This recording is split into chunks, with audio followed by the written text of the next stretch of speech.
I've been grinding, so I'm celebrating more life. While you outside, still trying to pass the door guy. What do Southern California, surfing, skateboarding, extreme sports, and a wahoo all have in common? You guessed it. It's Wahoo's Fish Taco. This year marks the 35th anniversary of Wahoos.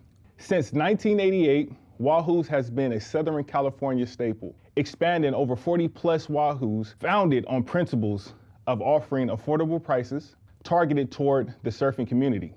The eclectic decor is memorable for anyone, especially members of the extreme sports world. The three founders of Wahoos were brought up from humble beginnings with a rich history in the restaurant business that was destined for greatness.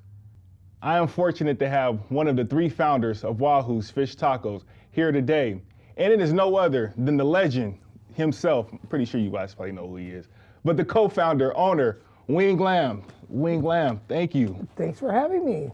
Kalos Kocktail Hour. We're here enjoying a cocktail of your choice, which is thank you. An espresso martini by Kalosvodka. Cheers. Smooth. Very good. Very smooth. Yes. Thank you. Thank you. Yeah. So, man, thank you. We're here.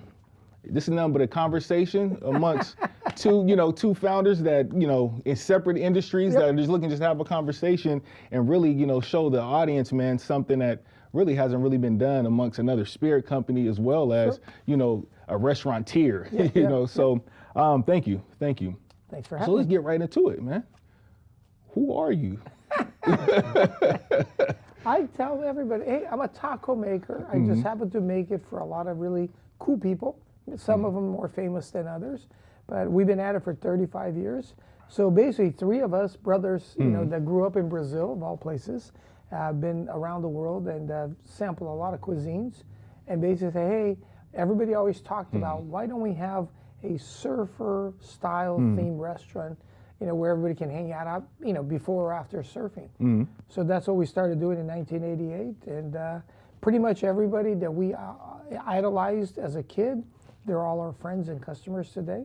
And everybody that's basically gone on any of the tours, from skate to surf to snow, BMX, whatever that may be, somehow part of their journey brings them through the restaurant, or we're at the events that they're competing at. Awesome, awesome. And I love the shirt, by the way. Thank California Love Drop, love that. And that's awesome. I mean, that's we're going to dive into a little, that's the overall view. We're going to dive into that a little bit. And I think, the biggest thing, I mean, that I notice, and anyone about you notice, is, your presence.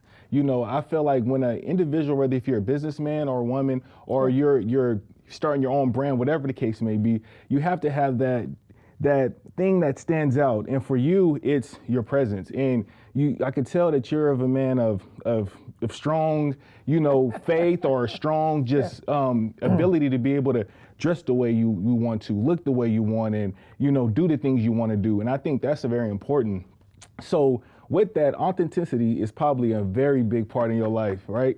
Yes, it is. How did you develop that type of, courage? A lot of people are fearful to be themselves. How did you develop that? Early on, you're always worried about what you look like. You're always trying to fit in. And I would say for, the better part of, 37 years, I was always trying to not, raise the flag, just fit in, blend in with the background, just be part of the community. And I was always like inside, like, oh my God, I wish my parents would not dress the way they did, right? Because they're like, what do we care? So it happened to be one afternoon, I'm walking with my dad on Balboa Island, where my parents live and have a restaurant there. And I realized that, like, oh my God, it's the middle of the day. My dad has got the old Kung Fu shoes, the espadrilles they made out of cloth, or the old Kung Fu ones, right? Before it was cool to wear black socks, right? With shorts and a wife beater, right? That was literally had more holes in it, right? And it was always like an undershirt. And my dad doesn't spend a lot of time in the sun, so his legs were like white, right? And I thought for 2 seconds, if my dad doesn't care, walking around these multi-million-dollar homes, what he looks like, why should I care? So that was the aha moment for me that said, you know what? I can be myself, right? So I can have my hair long, I can have the facial hair, I can do anything I want to do. And if they're uncomfortable with it, that's their problem, not mine. But in the old days, you know, everybody's, oh my God, am I matching? Am I in the proper attire? Am I following the theme? All that comes to mind when you're a little bit insecure, right? At the end of the day, though, is nobody really knows if you are or if you're not. For sure. Only you know if you're scared out of your mind, right? So if you don't admit that you're afraid or you're scared or you're uncomfortable, everything just seems to work out. No, yes, right. You're right, and that's a token, right? That's a gem. That's a gem for those who are out there trying to start their own business and trying to, you know, do it and pave their way. The biggest thing is that creates fear. You know, if you have insecurities, if you have, you know, doubt, that's going to show. You know, when you're trying to close a big deal, or you're trying to get financing for your business, or you're trying to do something, or just imagine not knowing anyone, and you're trying to convince them on a dream that you had yesterday, and you're trying to make this come to fruition. You know, like you have to have some sense of ownership of self. And I think that's very important, and I commend you for that. And that's one of the reasons why I really wanted to have you on this show, because of that. And for those, a lot of my you know, viewers are people who want to start a business or who are looking to start a business, but maybe are going to these motivational speakers and spending thousands of dollars. And you know, that motivation, as soon as it comes, is gone by the time you walk out the door. You know, but it's the real life things. And I know you said you're going to let me know a little bit about, you know, the end, so we're going to get into that. But what do you what motivates you to do what you do on a daily basis? You know, I always have the mindset that if I can make something better than when I came, right? Because I always tell people I may not be the best of anything I've ever done, but I'm going to put my best effort, right? It's all about that. So nobody can expect you to be more than your best, right? So whatever that means, whatever level that means, right? So I've always said, hey, back in the day, when I went to my first surf contest, I'm like, oh my God, the volunteer dad is burning the hot dog because he's looking over his shoulder to see how his kid is doing. And I thought to myself, well, if there was actually somebody here who wasn't competing or wasn't watching somebody compete and just focus on the food itself, it might be better. Most right? definitely. Well, 35 years later, I've done just about every surf contest under the planet, right? And the same with all the other events, because I always came in and goes, okay, what are you guys doing for the hospitality component?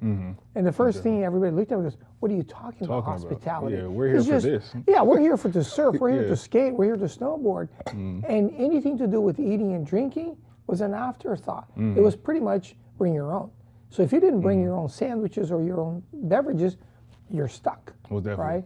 So when I came in, I said, hey, let me see if I can make this thing better. And when you have somebody like me cooking fresh food, whatever that means, right? It could have been a hot dog for all I care. But as long as it wasn't burnt, it would have been better than what they were serving. Most definitely. Or the overcooked hamburger that was like a hockey puck, right? Right. Or a soggy peanut butter and jelly. So I came in and said, here's what I'm going to make. Most definitely. And people were like, oh my God, there's fresh rice, beans, fish tacos. And nobody had ever seen anything like it. Most definitely. Because there was this thing called no budget. So I came in, became a line item, and just made it. So it was amazing, especially when there's nothing else to eat or drink. Most definitely, yeah. It was not like, ooh, I think I'm going to have the filet mignon. Well, there was no filet mignon. There was no, right? It's like going onto like an airplane. Like you go to an airplane, it's all you have. So if someone come in here and make some fresh food that, oh, there you go. There you go. The blue sea. The blue sea.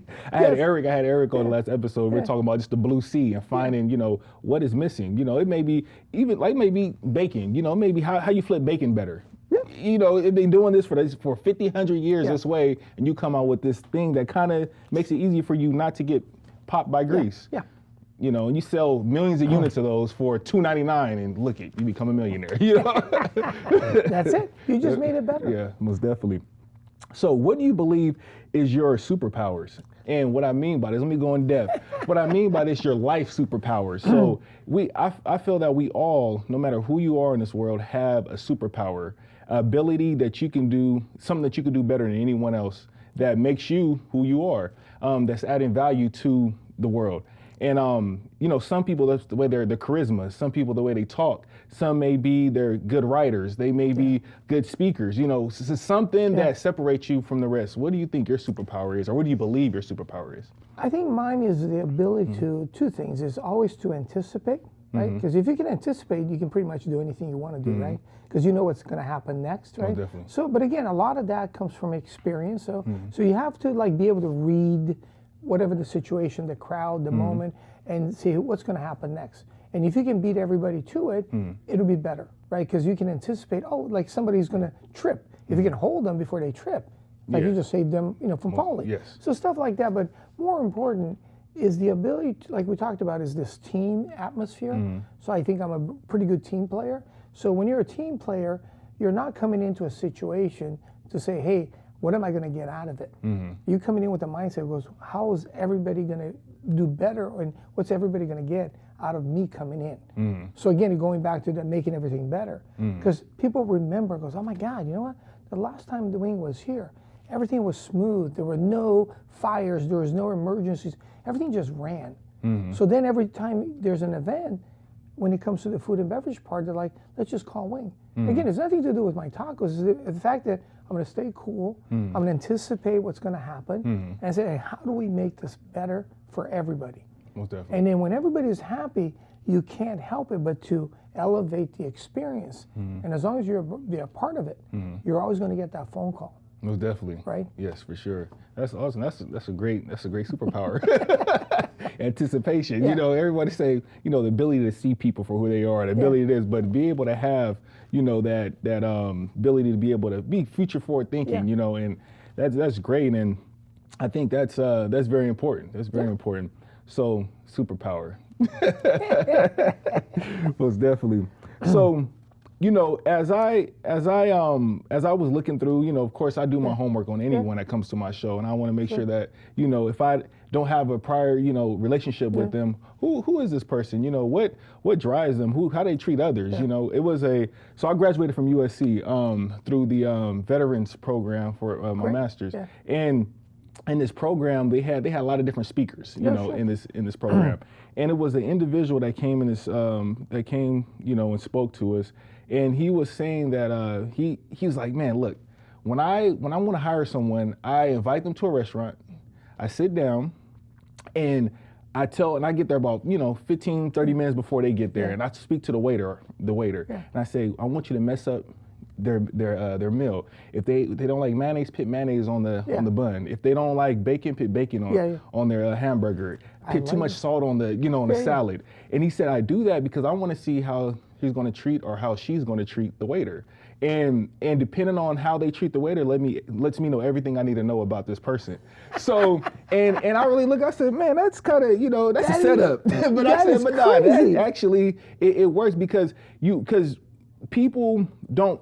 I treat the janitor, you know, the waiter. I treat, no matter what level it's on, I treat them all the same, because it's not about what they do, it's about who they are. Yes. You know, and when I heard that, I was like, man, that's actually genius, because, and he was like, he's like, I didn't hire someone one time because within seconds, they just pushed their plate to the side and said, why did you pick, you know, I said no mayonnaise, why'd you do this? And it was like, wow, okay. So he said instantly, I know I can't have this person the VP of my company. I can't have this person, you know, the director of my company, because if they're just upset by this little mistake that should be easy, you know, an easy exchange of, okay, look, can you please, you know, remove this, or can I get a new one? Or another flip side to that, they actually eat it and don't say anything. That's the flip side. He says, so if they eat and don't say anything, I can't have someone like that, you know, running my business, because now, you know, you just take anything. I can't have someone who's just going to accept anything, you know? So it was that duality. And I was like, wow. So with that, you owning 40 plus restaurants, you know, how do you guys go about hiring, you know, managers or supervisors of your stores and people that represent you guys? So very close to that would see, you know, it's like you can teach anybody how to make anything, but you can't teach people personality. So I would say very similar to that, you want to see how they treat others, right? Okay. But very similar to that story, I would say, if you have a group, there's two kinds of people in the world. And the kind of people I need to hire are people that can service, not be served. And how do you know that, right? So I'll tell you a story. Is if they're very similar to the way the setup, but this is different. Okay. If there's a room of, let's say, 10 people, right, and you don't know who's who, and you hear a waiter drop a glass, it could be 3 million, like it could be next door. It has nothing to do with your table. Everybody that's a server will do this. Everybody that likes to be served, they'll just keep eating their meal. Oh, wow. Because the server's going, oh my God, that sucked. Because that was me yesterday. That was me 5 years ago. Because the most embarrassing thing is dropping something as a server. Yes. Whether it's a fork, a glass, or a plate, anything, right? And we've all done it. So all the servers on the table, they'll flinch. The non-servers will just keep eating. Just keep eating. So again, if you're looking at somebody that, like if you're in the personal financial, attorney, CPA, anybody that's serving a service provider, that's very similar. Because they're not going to be self-centered. They're about taking care of their clients. So a person that's a server will be much better at anything that's a service-oriented, which is the business we're all in. No matter what, you're a seller, you know. So the people that are this self-centered, they won't even flinch. And you don't want those people working for you. Yeah, that's a good one. I like that because that makes sense. That makes sense. I never really pay attention to that, and I think if you're not, and that's important because providing a service is, I feel like, is the key to success. One of the pinnacles of success is providing a service. So if you can't provide a service, you can't serve others, you know, before you can serve yourself, or, you know, it kind of actually, it's a saying that I always say too, I can't give until my cup is full. But so it's kind of one of the type of things is it's still filling your cup, but still knowing that, you know, I can serve while I'm doing this, you know, and how I do that, or how long, or what I'm doing to do that, I guess is the trick or the key. So that's good. I like that. I'm gonna have to use that one day. Because at the end of the day, people are always worried about commission, but they forget that if you sell a gazillion widgets or service, your commission is going to be way more than you thought. For sure. But if you're worried about the commission, you're never going to sell anything. Most definitely. No, most definitely. I like that. I like that concept. I like that. So you have, I mean, I know you have the experience coming from, you know, the hospitality industry, the restaurants, and we're going to get into a little bit of your father, but so you have that experience, of that life experience. But there's one thing about you that I have just by looking at other, you know, videos and interviews you have done. You have a way about you that's very regiment, like the military, you know, with you know, the morals and values and the things that, how you take care of people and how you put others first. And me being prior service, I realized, you know, and I got out as a sergeant, and it was always instilled, you lead from you're in the back of your guide, you're paying attention to what's going on in front of you. You can't lead from the front, you have to lead from the back. And that's kind of intuitive because a lot say you got to lead from the front, but it's not about that. It's having that future forward thinking of leading from the back and seeing what's going on and get the full view. And it's not just saying I'm in the back not doing anything, you know. So you have this thing that in the military is called Army values, which is leadership. It's leader, which is loyalty, duty, respect, selfless service, you know, honor, integrity, and personal courage. And in all of that, I see that you staple or you signify the leadership acronym. How did you build that or develop that within yourself? I know your father, you know, is in the restaurant business, but you have this thing that's like, y'all would think you were in the military, you know, just the way you do certain things, you know. How'd you build that about yourself? It's always, you know, the old, you know, if you use the Bible as a thing, like don't do unto others, you know, don't do something to somebody that you don't want done to you, right? So it's the whole thing about, hey, you know, don't backstab somebody to get ahead. So all the things about taking care of everybody around you, like the team, right? So at the end of the day, I mean, when I see all the military movies, you know, no matter what, they're never leaving anybody behind, right? So that's my thing. It's like, hey, I'm going to make sure everybody's having fun, or we're all working together. So as long as everybody feels like we're all on the same page all the time. So when I say, hey, work is done, now it's time to play, we all play.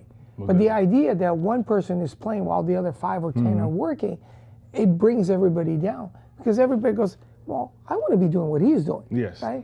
So we all have to manage. So I'm the first there, the last one. So it's all the things that you learn, but it's the hard work ethic, it's the pride, and just making sure that you're not the last guy there and the first guy to get out, right? Most definitely. So again, all that, if you look at military, I don't have the drill sergeant mentality, but I'm very, very particular about how things are done.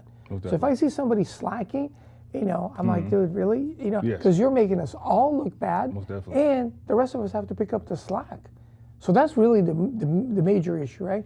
So if one guy's goofing, 6 of us are going to have to pick up the slack. Most definitely.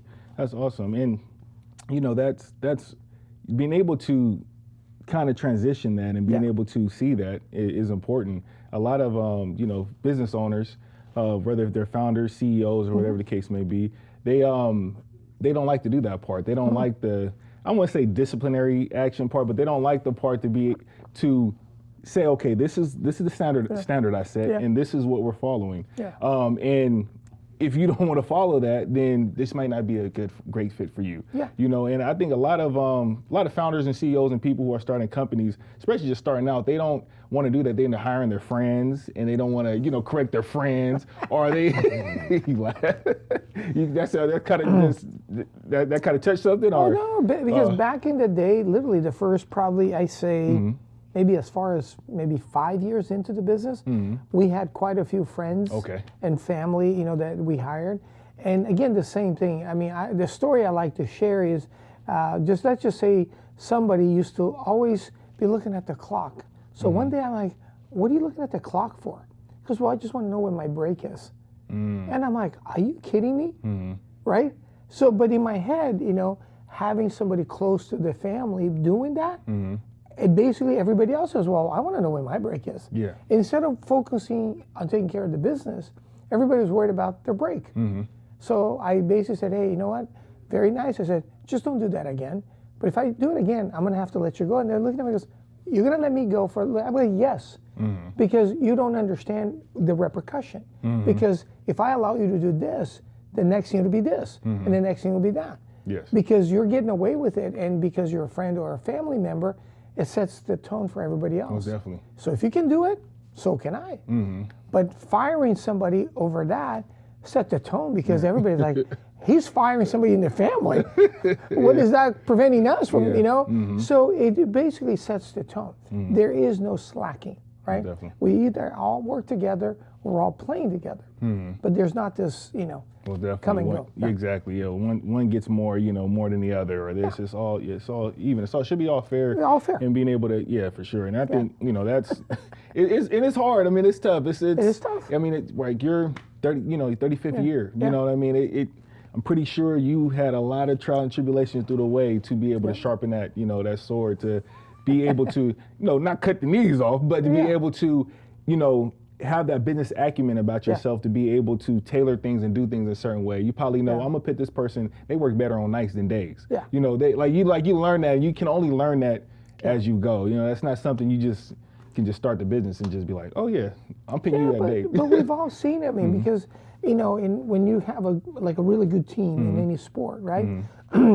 The kids that don't necessarily get to play, but their parents are very involved in the program. When it comes garbage time, their kids get a chance to kind of play, because at that moment it doesn't really matter if they're on the court or not, right? You're so far ahead, you're going to win anyway. But let's just say there's 5 kids and only 2 are getting play time. The other 3 are going to go, whoa, it's garbage time. Why can't I get into? And then realize that there's a little political stuff going around, right? So again, does it matter? Nah. But does it suck being one of those 3 kids? Absolutely, right? So this is where, again, where if you try to be fair and say, okay, it's garbage time, well, then we let all 5 kids play a little bit, because it really doesn't matter. But if you only take 1 or 2, and the other 3 realize that the one's mom is the team cheerleader mom, the other one is the booster, you kind of, but again, instead of being bitter, you learn from it, right? So those are all the things, like you talked about. You don't want to be the pushover taking the meal, but at the same time, you don't want to throw the meal at the waiter's face. Most definitely. So, but you got to stand up, right? And as a kid, it's really hard. So you learn from those experiences. As an adult, I realize that life is unfair, but I'm going to give everybody an equal opportunity, right? And let the best guys rise to the occasion. For sure, most definitely. And you know, that's and this. I'm gonna get a little bit personal, but let me know. I mean, you can answer it as you please. You know, being a minority in America, you know, it's the most beautiful thing ever, right? As far as there's opportunity compared to other countries. Certain countries, it's like, you won't be able to do this, what we're doing now in certain countries, you know? So just that alone allow us to have a platform, allow us to be able to expand, and if we can put our mind to it. But there is, you know, trials and tribulations still, you know, it's not the best, but at the end of the day, it's better than most. And, you know, me growing up, I grew up a certain way and I dealt with certain things, you know, growing up. And, you know, you being a minority in America, but being this successful, you know, story, as you were coming up, has there been anything that you have experienced, I should say, or you felt like that could have really turned you another way and not going the way you are today? Because, and I say that I think it's important because there's a lot of people out there that feel like, oh, I can never get a chance, or this, it's the system is on me, I can't do it. But it's not that, it's your mindset, you know, it's your mindset. And if you allow certain things to keep you down, you know, you will never, you know, expand or grow. So with you, and you can go however you please. What how did that experience for you growing up in America and becoming who you are? I'll tell you, you know, in the 70s and 80s, because I'm a little bit older than you, but in those times, I mean, things, you'd be amazed, I call it, right, on how it's still around. There's this imaginary glass ceiling, there's the imaginary memberships, there's a lot of stuff that you're like, wow, he's Jewish, so he can't be a member. Or he's black, he can't be a part of our club. Or he's Asian, whatever. Or he's Hispanic. So there are a lot of those, I call it unwritten rules, right? So for a long time, until Tiger started kicking everybody's butt, it was like, sorry, we don't allow that kind in our club, right? Or when you're the #1 golfer in the world, it goes, well, I guess we're going to have to change some of the rules, right? And then you started seeing all the Koreans on the LPGA dominating, and all of a sudden that changed a little bit, right? So somebody's got to break it, right? So in tennis, Michael Chang broke it, right? So at every moment in our lives, somebody broke the glass to make it easy for the other guys, right? So I always joke that there are two kinds of ethnic groups that are cool, right? For instance, if you're from Jamaica, St. Bart's, if you're from the Caribbean and you happen to be black, you don't know you're black. You're from St. Bart's and you got this island vibe about you that nothing bothers you. Most definitely. And it's the cool selling, cool running. You're just cool. And there's nothing that you can tell to a black person that grew up here to get that attitude. Because they just know how to get it. Because in their mindset, they've always been pushed down. They've been suppressed. So it's hard for them to feel this, oh my God, life is great, right? And in the Asian culture, when you take somebody from, I call it one of the islands, specifically Hawaii, there's only one cool Asian kid, that kid from Hawaii. He can be small, he could be fat, he can be any shape, size, form, but as long as he's from Hawaii, he's got the same, like, what are you talking about, brother? I'm from the islands. So you have this Jamaican kind of attitude, you got this Hawaiian, right? And everybody else doesn't understand. They're like, I don't understand why he's always so happy-go-lucky. So I kind of have a blend of the two, because being a South American from Brazil, I kind of have that black attitude, because I'm like, what are you talking about? I'm not Chinese, I'm Brazilian. And then I find out about the Hawaii thing, I'm like, this is really too easy.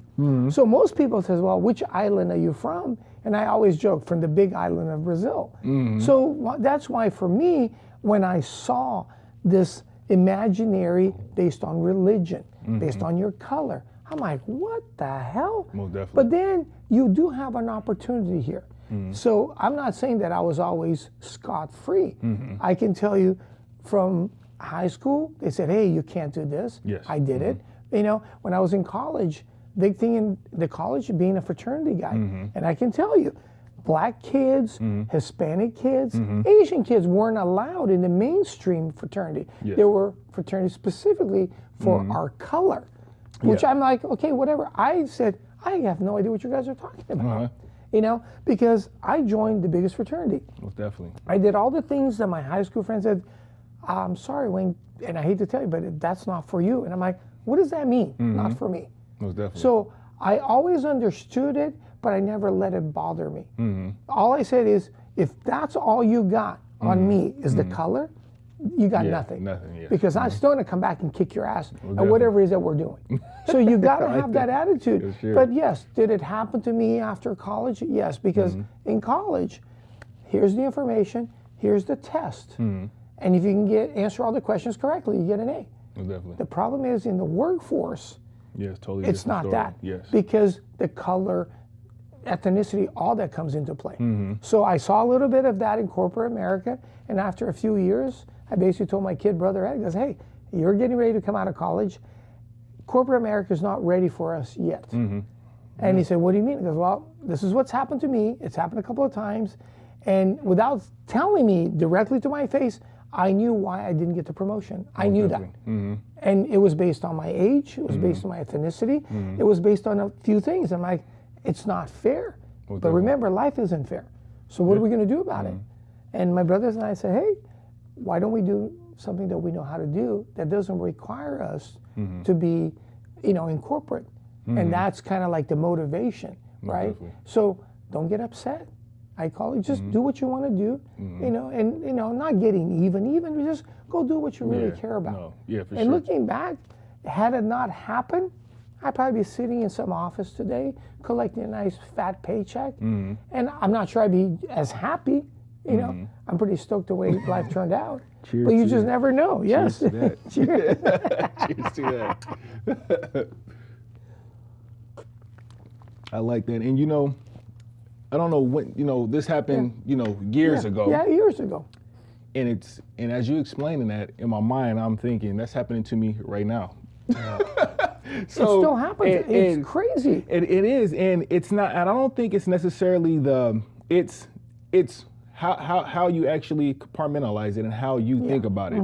And the biggest thing is for me, and I'm gonna go ahead and tell the story. So I'm gonna be doing this KLOS full time. But of course, I needed stability. I needed that, that foundation to start the company and build it.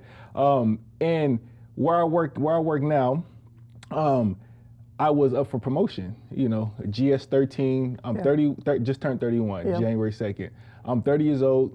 I was GS13. I was doing a temp position, and then and I was slotted to get it. Master's degree, have all the requirements, everything, right? Except, right? And they wanted me. These guys wanted me, and all this. And my supervisor, my direct, supervisor in this temp position, he told me. He was like, I spoke to the other guy. I'm trying to say it to where I'm not really, give it out anything, because I'm still working there. If I wasn't working there, I'd let it loose, but I still work there. So, and he was like, I spoke to him. I said, this is not fair. The way they're trying to set you up or trying to, make this character out of you, knowing you didn't have any issue here for 3 years, but now that you're going up for this position, your counterparts are now having issues with you, and it changed within a week. And you've been here for 3 years, and they love you. They like, man, you're so this and so that.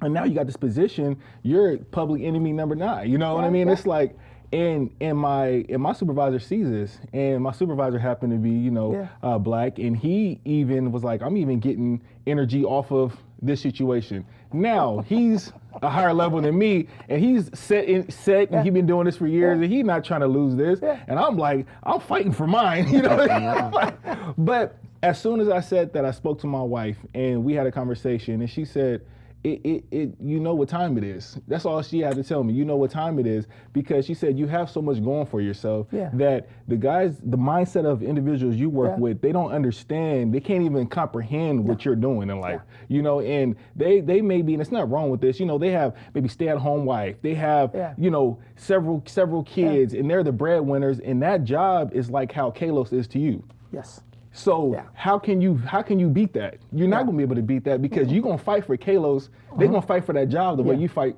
for KLOS. So I was like, and I looked at it, and it really opened my eyes up to a bigger picture, because I really realized that it's temporary, and if you have, the drive and the feel to do something, and if you don't feel like you're not living, if you're not doing something of your own, those are the flags that let you know you need to go, explore. You need to go figure out, because I know I won't be happy in a corporate job, and but it provides, but it's not what fills me. And I always say, and I tell this to some of my coworkers, That's probably why they like, yeah, you got to go because I tell them, I said, I'd rather, I make, over 6 figures at working this job, but I'd rather take half of that if I could do what I want for the rest of my life. I take half of that. And they look at me like, oh my God, what do you mean? You know what I mean? I can't believe you said that. Yeah. And I'm like, you guys just don't understand. And I think it came from just the way I was brought up and just from 16 years old trying to start a clothing store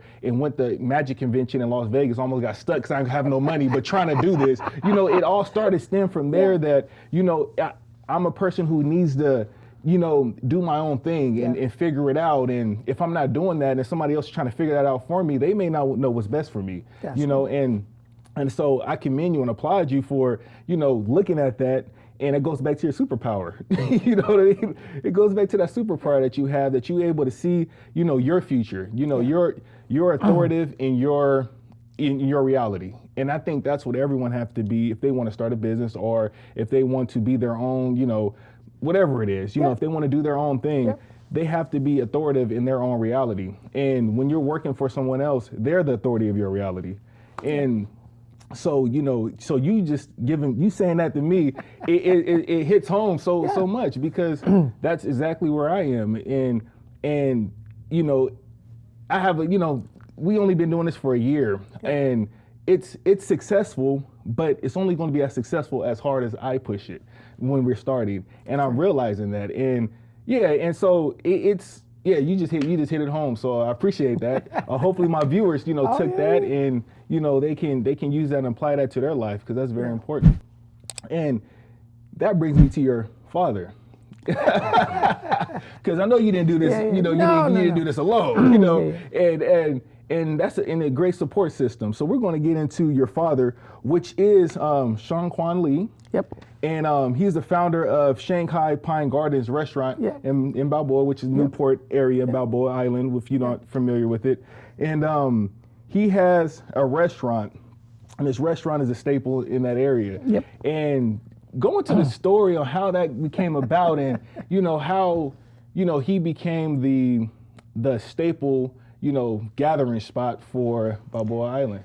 Well, so my dad moved, earlier in the late 60s from Brazil to America and worked with a few other restaurant guys around town. I believe it was in Anaheim. And one day my brother was dropping a coworker off. Don't ask me how he dropped somebody off on, how my brother ended up on Balboa Island. But there was a restaurant for sale. So they thought, you know what, in our lives, we've always been better when we had, I call it a monopoly. Well, monopoly sometimes is good, but it also is very isolating because I grew up in Brazil. For probably the first 10 or 12 years of my life, we were the only Chinese family in our whole town. So yes, there were other Asian kids, but there were Japanese descendants, right? So we were always the Chinese kids, even though we all looked alike and whatever, right? So I understood that, so when my dad opened, it was very slow in the making. Because again, people are like, ooh, Chinese food in Newport Beach, it can't be that good. I'm going to go to Chinatown, go somewhere else, right? But there's always these incidents in your life that change everything, whatever that means, whether it was on purpose or accidental. So the real story is that, John Wayne's wife's publicist, Gloria Ziegner, she was having a birthday party for her husband. And she thought it'd be kind of cool if, Pilar Wayne would have her husband show up and wish him happy birthday. Because in 1970, 71, he was the biggest celebrity that lived in the area. Most definitely. So that's the real story. He actually came through, did a, hello, happy birthday. And there was a picture taken with my dad and John Wayne, which is what was used in the restaurant for the next 50 years. But everybody believed that John Wayne had his birthday party at the restaurant. So I was never corrected up until a few years back because Gloria finally told us that's what really happened. So the funny part is today, fast forward, Gloria's son Mark and I are really good friends. His daughter-in-law, Susie, the wife, we're all really good friends, so we all hang out. So imagine an incident 50 years ago that changed the trajectory. Because had John Wayne's photo never been taken, chances are my dad would have eventually closed the restaurant and we've all been back in Brazil. But the restaurant went from about a 20% occupancy to an hour wait to get a table after this photo was put up in the restaurant. Because everybody that walked out of the restaurant goes, oh my God, there's a picture of the chef and John Wayne. And in Chinese, English, everybody said, oh yeah, John Wayne had his birthday party here. So then everybody goes, well, I'm gonna have my birthday party here. So that became the tradition, go-to. And I remember as a kid, every night, there'd be somebody, at the big table with the Lazy Susan. My dad would come out of the kitchen with a big tall chef hat, a little cup of tea, and sing a Chinese opera song that was supposed to be Happy Birthday. And these people felt equally as famous because they got serenaded by the same guy that serenaded John Wayne. Wow. So that's the story that has been out there for 50 years. And I hate to burst everybody's bubble.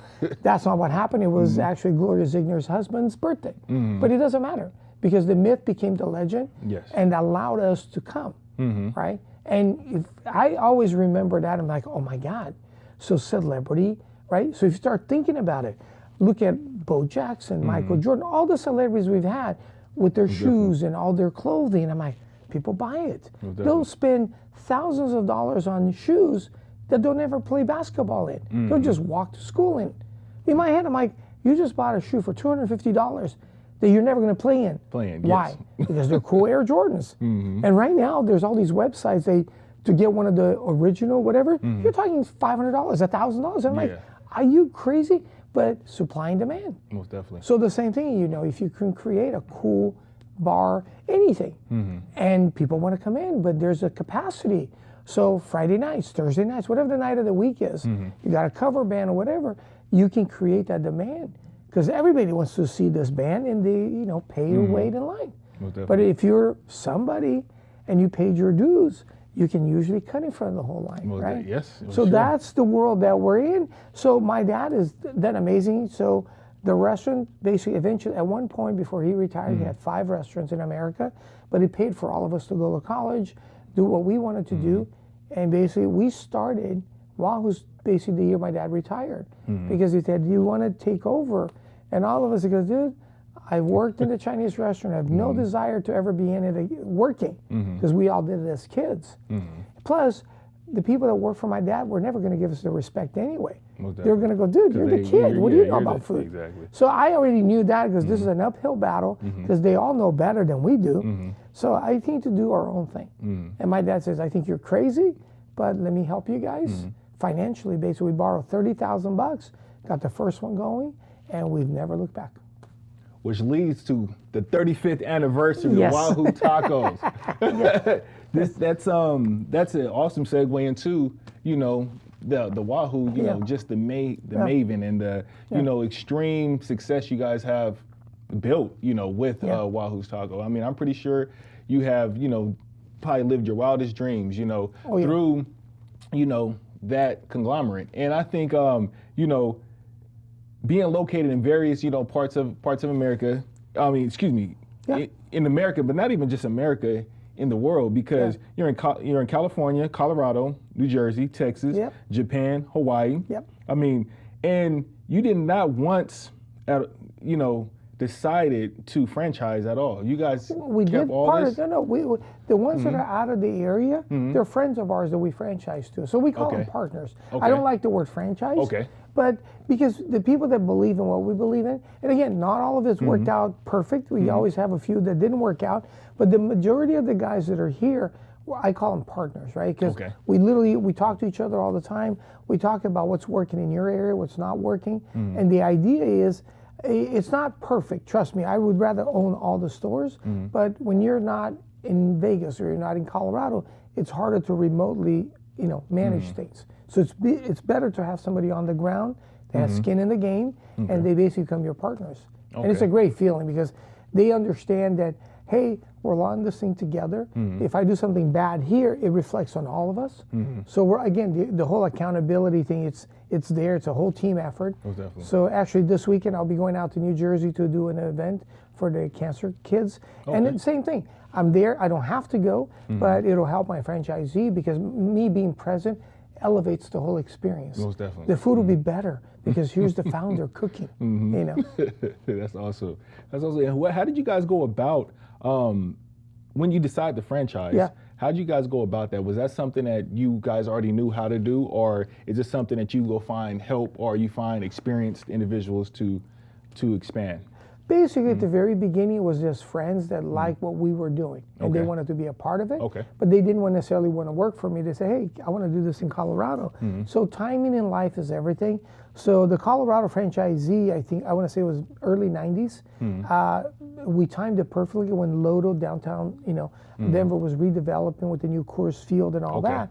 So he was a real estate guy. He saw all this redevelopment, very similar to what happened in Soho in New York City. So he saw Lodo starting to spur. So we went in there, we bought a lot of real estate, that's what he did. And basically, he was able to retire long before I ever did because he was able to buy real estate, which in California, it's very hard to buy. So we only own a few of our stores here because we're in a lot of shopping centers. But he was able to get a lot of nice little one-off buildings, and he did really well with it. So he's still very happy. One of the greatest things that ever happened was him becoming a partner of ours. Oh, definitely, yeah, real estate. And just a little tidbit. So I was actually speaking to your brother Ed yesterday, and we were talking about real estate and all that stuff. And he said, he was talking about all this stuff. I was like, man, that is some awesome stuff. And he said, and I told him, I said, man, you either start or end in real estate. I said, that's like a piggyback, right? You either start your success through real estate, or you end up parking it there toward the end of your reign. And I think that's very important. So, for those who are listening, make sure you get into real estate. Whether if you start there or you end there, depending on your location. I know if you're in the South, it's easier to buy potentially property than it is in Costa Mesa or Newport Beach, California, But at the end of the day, the thing I always say is it's just a number game. The numbers may be bigger, but the paperwork is still the same. It takes the same amount of paperwork to do a multi-million-dollar deal than it does to do a $50,000 deal. And if you need to get potential partners or people together to make those things happen, then do that. I mean, it's nothing wrong with that, especially when you're starting out, or even if you're not starting out, even if you're, you've been in the game for a while. There's no ego or pride to have to ask for people who have common understanding and the common mission to succeed or whatever that success look like for you guys. So make sure you go and find individuals who can follow and help you with your journey. Most definitely.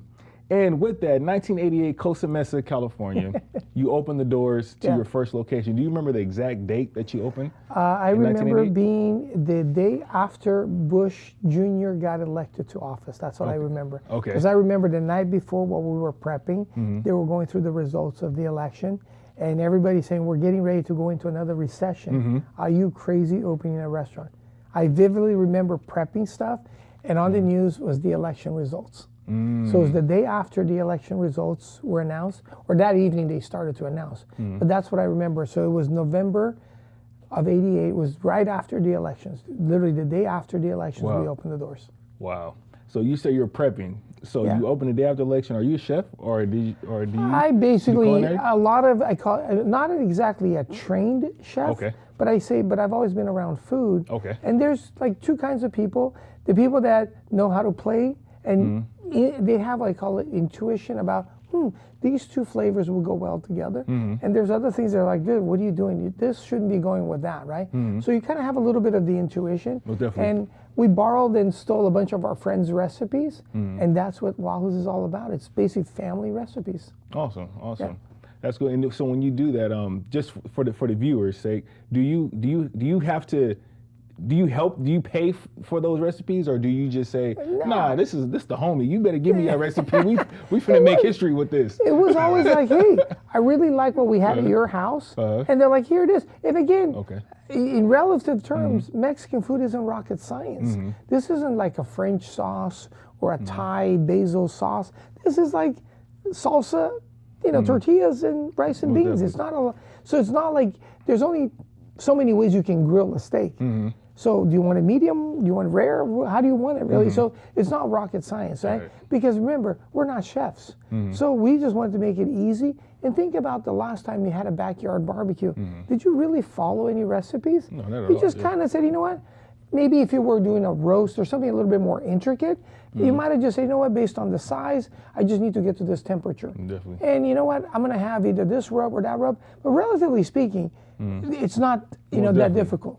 But if you're doing a filet with this and that and this sauce and this glaze, Yes, there's a little bit more recipe. I like French cooking, Italian cooking. Yes, you got to make sure all the seasonings, all the things are like marinated cooking.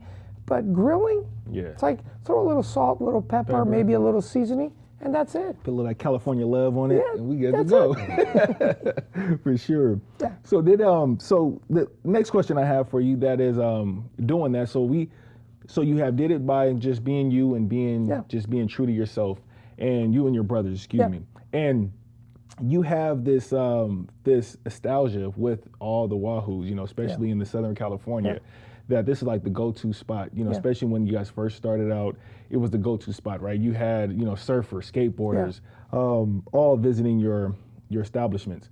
Not only how did you make that happen, but your dad, the John Wayne theory, so to speak, your dad had the John Wayne, you know, at his restaurant. How did you create the John Wayne theory for your restaurants like that and have the ability to do that?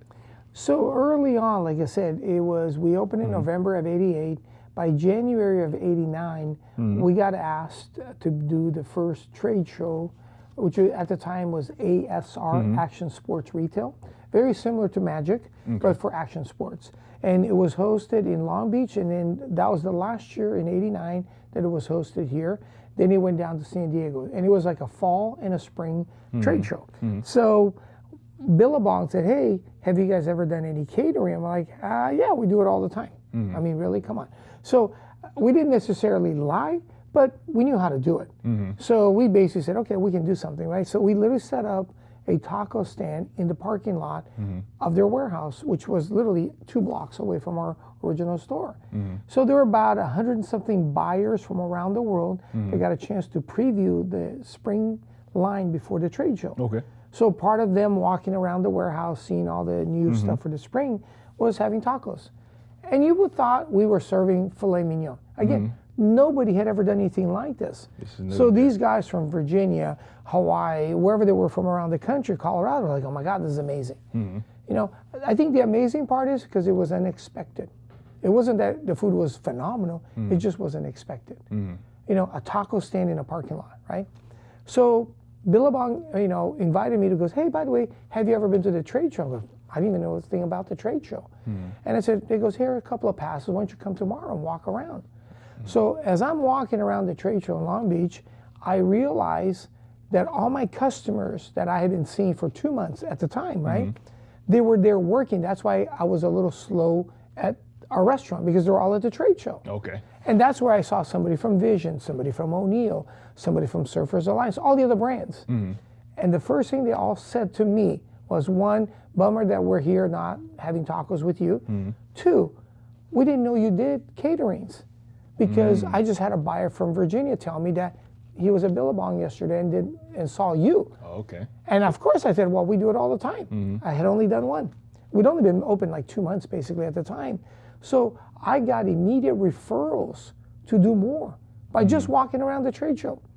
So that became my like, oh, people see me and immediately they don't see wing, they see a taco walking around. I reminded them about the food.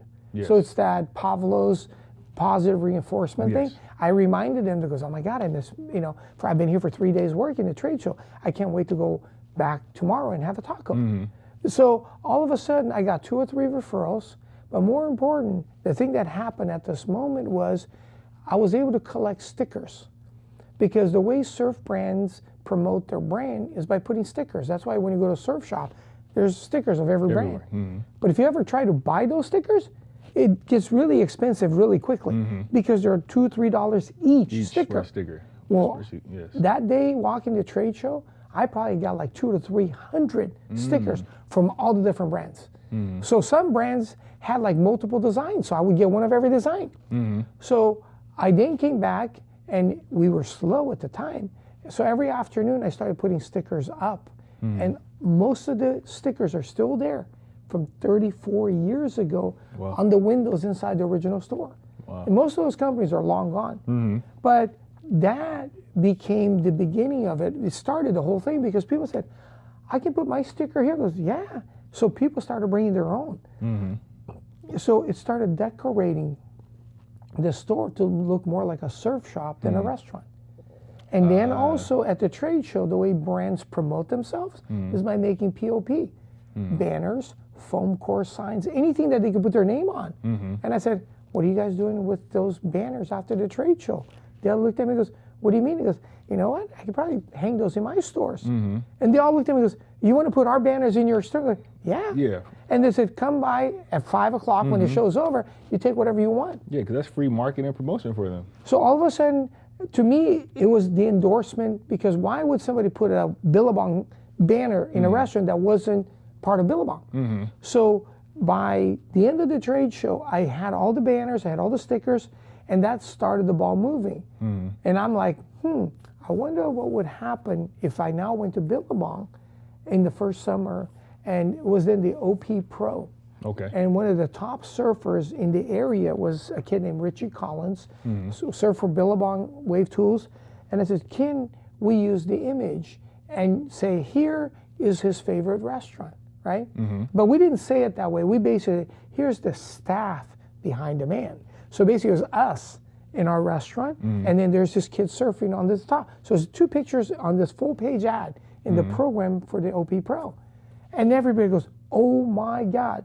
And the tagline was, besides the official, the staff, I said, I went to Billabong and said, hey, can't we be your official restaurant?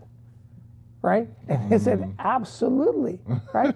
So then I called the other guys in the neighborhood, goes, hey, we're gonna run this ad, just didn't want to leave you out, but we're going to be Billabong's official restaurant. And Quicksilver said, absolutely, we go there all the time. So it was Quicksilver, Billabong, O'Neill, Gotcha, Stussy, and I think Surfers Line. There were like 5 or 6 logos only. But that ignited the movement towards the John Wayne theory. Because then all these companies started to say, well, can we bring our guys, because I just saw that you had Richie. I was, we'll bring our guys over. I was, yeah, bring your guys over. And then I said, but to make it even easier, how about we set up a trade? And y'all looked at me and goes, what do you mean a trade? He goes, none of you guys have a budget for hospitality, entertainment when your team riders come through. And they said, yes. He goes, so I'm going to start a tab for you. You're the team manager for Quicksilver. Anytime you bring in the team surfers from Quicksilver to my restaurant, you just got to sign the tab. And they looked at me and goes, are you crazy? I goes, I'm just telling you, you have a promo budget, but you don't have money. The promo budget means I can now come to your warehouse and get some t-shirts and shorts and hats. And they're like, that's it? I goes, that's it. So all of a sudden I was able to staff my uniform with clothing. And they started bringing me their John Waynes. So by the end of the second summer, at one point, we had 4 former world surfing champions sitting in my restaurant at the same time. Yes. It was, and I'm sitting there, and the kids are like, oh my God, oh my God. Yeah. So having 4 John Wayne, not one, it basically, that boom, was it. it opened. Because from there, the skaters that hung out with the surfers like, dude, this is the go. Yeah. And then the snowboard goes, whoop, whoop. Yeah. And all of a sudden, they started coming in. Because I had a partnership with the brands, and the brands brought in their surfers, their athletes. And in exchange, I got all the clothing. Yes. So my staff was the best dressed staff on the planet. Wow, yeah. And the John Wayne started showing up. So pretty much everybody that I had ever seen on the cover of a surfing, skate, or snowboard magazine, they're in my restaurant. Why? Because their brand sponsors would bring them in. Because they didn't have to spend money to entertain them while they were here. So guys from Australia, Japan, didn't matter where they were from. They came here to get their swag for their trip, for their tour. They would stop at my restaurant. Get some food, As part of the pilgrimage. Yeah, because the biggest brands at the time were all in Costa Mesa. So it was easy. And then we just kept growing the base. And then we started, like say, doing more events. And that's, every event pretty much that's ever happened in 35 years, we've either been the only ones or we were the ones that started and then somebody else took over. But we've always been there. But you had the blueprint. Yeah. I mean, you guys were the blueprint. You guys were the Soho House before Soho House was created. Yeah, exactly.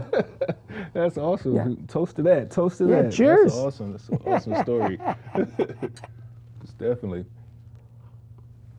That is an awesome story. And man, I mean, you can't make that up. No. You can't there's no business plan. There's no, there's no consultant, or a consulting agency or branding agency who can create that for you. Yeah. That goes back to what is your superpower? It goes back to you future forward thinking. You can see what's your authority of your own reality, and you realize that this is an opportunity here, and you went with it as a win. And not only that, you had a service to provide for the occasion. Yes, so right. it's being able, if they need something and you have it, you may not have never did it before, but I could do that. I have the service. All I got to do is just make another round or make another trip, to pick that up, whatever the case may be. So don't always think that you have to have everything. No. All at once. It's a progression. It's a slow, steady growth in any business. We're talking about a multi-million-dollar business here, but you didn't start that way. You know what I mean? And that's important. So all you business people or people that's trying to start, businesses, please take advantage of the service that you can provide for others. Most definitely. Yeah. And that goes back, as far as the culture, you already explained, because that was my next question was, how did you create the culture for Wahoo? So you answered that question. So that's great. That culture is awesome, and that goes on. So with that, is that the same culture that you have in Nevada or in New Jersey? Is that it goes on everywhere? All right. So we do, because we want to be a part of the community that we're in.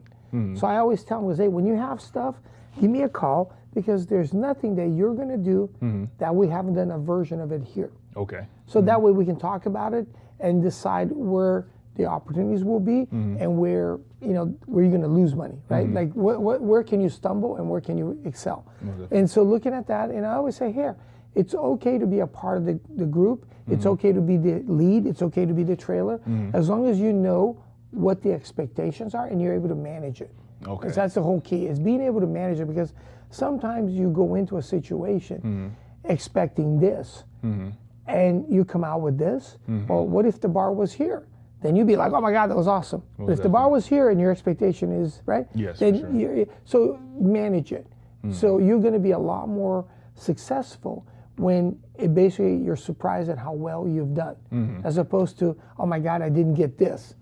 Well, you were never going to get that anyway, you know what I mean? Definitely. So just be able to manage it. And it's okay to shoot for the stars, but just know that you can fall, right? That's definitely. Like I said, you don't swing for a home run if you can't strike out, right? You got to be able to do that. Very true, and be able to balance it. What happens when I do strike out? What you're going to be all upset? Exactly, no, yeah, for sure. Because you're hitting for the fences. And if you're always hitting singles, that's all you're ever going to hit. Oh, definitely. For sure. And a lot of my audience are very intellectual and smart individuals, but, for those who maybe not know, that's KPIs. That's your key performance indicators. What are you doing to manage or to scale your growth? What are you putting in place to make sure that you're able to, basically collect that analytical data and being able to know, okay, if that didn't work, I do this. So with that, is there programs that you use, or is it kind of, you guys have your in-house things that you guys do to we have a lot of data over the years. Obviously, we know what works and we know what doesn't. But more important, just keep an eye out on trends and see how things are doing, right? So again, you don't need to copy the competition, or be afraid of them. But if it's working for them, go, why aren't we doing something like that, right? And just like you said, like in anything, if somebody's winning, figure out what they're doing. Yes. Right? If you're losing all the time, well, what the hell are we doing wrong, right? So you just got to look, because success and failures, there's a little roadmap to failing. Start being lazy, start cutting costs, start cutting labor, start, underperforming a better, lower, inferior product. It's just you're going to go off the cliff eventually. Yes. But if you're, working a little harder, a little bit smarter, better product, better everything, you can't help it. Eventually, your business was going to grow. Most definitely. Right? So it's all the same. Just look at the metrics, look for the clues, look for the roadmap. It's going to take you this way or this way, either way, but there's a roadmap. Yeah. Success leaves roadmaps, success most definitely does. Failure does too, it leaves a roadmap, don't go that way. So what does the future looks like for Wahoo Tacos? Right now, we're, tinkering, we call it, we're trying to figure it out, because the big thing is, these days for a restaurant to succeed, you need to give people a reason to come out, because COVID has really taught everybody to, hey, why go out when I can just have all that, brought to me. The problem that model doesn't work is they can't bring the people to you. Yes. So if you want to meet people and have a little social, like you're not going to bring the Super Bowl party to your house unless you invite everybody. Well, if you go to a bar, you're going to not only be with your friends, but you're going to meet interesting people. And that's the part that I need to give people a reason to. So whatever that means, that's what we all have to do. We have to give people a reason to come out. So yes, it's nice to have all these virtual baseball, whatever. It's not the same as going to a park and hitting a ball, right? You can swing for all you want, but there's something about hitting a baseball being thrown by a real pitcher. Well, right? sure, most or definitely. hitting a golf ball on a golf course. Simulators are great. It's not the same as being on a golf course. Most definitely. So that's why you'll see a lot of stuff that, places that are a destination. So we need to be less these days of a place where you go grab lunch, but more of a place you can go see your friends at. Most definitely. Create that experience. Have Yeah, that create that Most experience. definitely. Yeah. And that's very important, even in the retail business as well. I mean, a lot of people don't go to malls as much as they used to anymore because they can order it right from their phone. And now, how do you create an experience for people who want to come to the mall or want to come to a store? So, you got all the stores on Fairfax, Rodeo. All those are just create an experience for you to come to, that you wouldn't be able to get off of your phone. But it comes with a high cost as well. So it's hopefully you have a brand, which you do, but if you don't have a brand, that can actually generate that type of, energy, how do you do that? That's the major question. So it is a new age, a new day in It's a new world. in consumer goods. Sure. And there's certain things, for instance, I kind of joke about it. Like, I think like jewelry, for instance, you can see all of it online. You can pretty much order anything you want online. But there's something about putting it on your hand or your wrist, because then you can kind of see how it looks on you, not how it looks on the TV screen or the monitor, right? Yes. So stuff like that, again, you got to give people a reason. Yeah, you can order anything you want pretty much these days, but there's something about being at the store and seeing that other thing that you weren't looking for. And like when you're at the supermarket, why do they have all the candy right before they register the impulse buy? Yes. But again, the impulse buy, it's $1, right? An impulse buy at a jewelry store is $20,000. Yes. But if they have something because they kind of know what you're looking at, and they're like, have you seen this? You can't do that online. No. They can try because everything's smart now. If you like pants, all of a sudden you're getting 5 feeds from different pant manufacturers, right? So there is a lot of that you get, but there's something about touching it, right? And seeing it. And you go, I like the feel of the material. I like the way it fits on me. So there's a certain thing about the feel on how it fits and how it looks on you that you can't necessarily get it online. Most definitely. So the same thing with food. Yes, you can get that pizza delivered to you, but being at the pizza place when the game is on, there's just something more about it because you hear yes, that was a touchdown or whatever the game is that you're watching. You're not going to get that at home. Not at all. So that's why on the nights that, there's games, Academy Awards, there's things that happen that you're not going to get at home. Yes. And I mean, just listening to you speak about that, I mean, it can do one or two things too. It can actually make restaurant prices go up tremendously because it starts to be it's kind of like back in the day, maybe 50s or 40s, where actually going out to eat was not a necessity. It was more of just a luxury. So it's going to come back to that time to where because people are not going out and ordering, they're getting it from Grubhub or Uber Eats or whatever. It's going to be now when you go to a restaurant, it costs you $100 per plate just to go. I don't know if it's going to get like that, but I'm just saying it can't, it can go to where it's like, man, this costs $50. I know when myself and my wife go out, it costs at least $70. Just to get just an average meal, and that's like, and I feel like that's high. But at the end of the day, it's kind of like that's kind of where it's going to because it's starting to be a luxury to go out to eat now. So I think that's what this is really going to turn. But it can do one or two things, or it can say, things may change, society may change. Say we're going out to eat more. Who knows? I don't. It's just being able to, I guess, weather that storm. And I have a recording for you that my son did. I asked him a question. I was like, guess who I'm meeting today? He's like, who? I said, one one of the co-founders of Wahoo, he said, Wahoo Tacos, you're meeting him?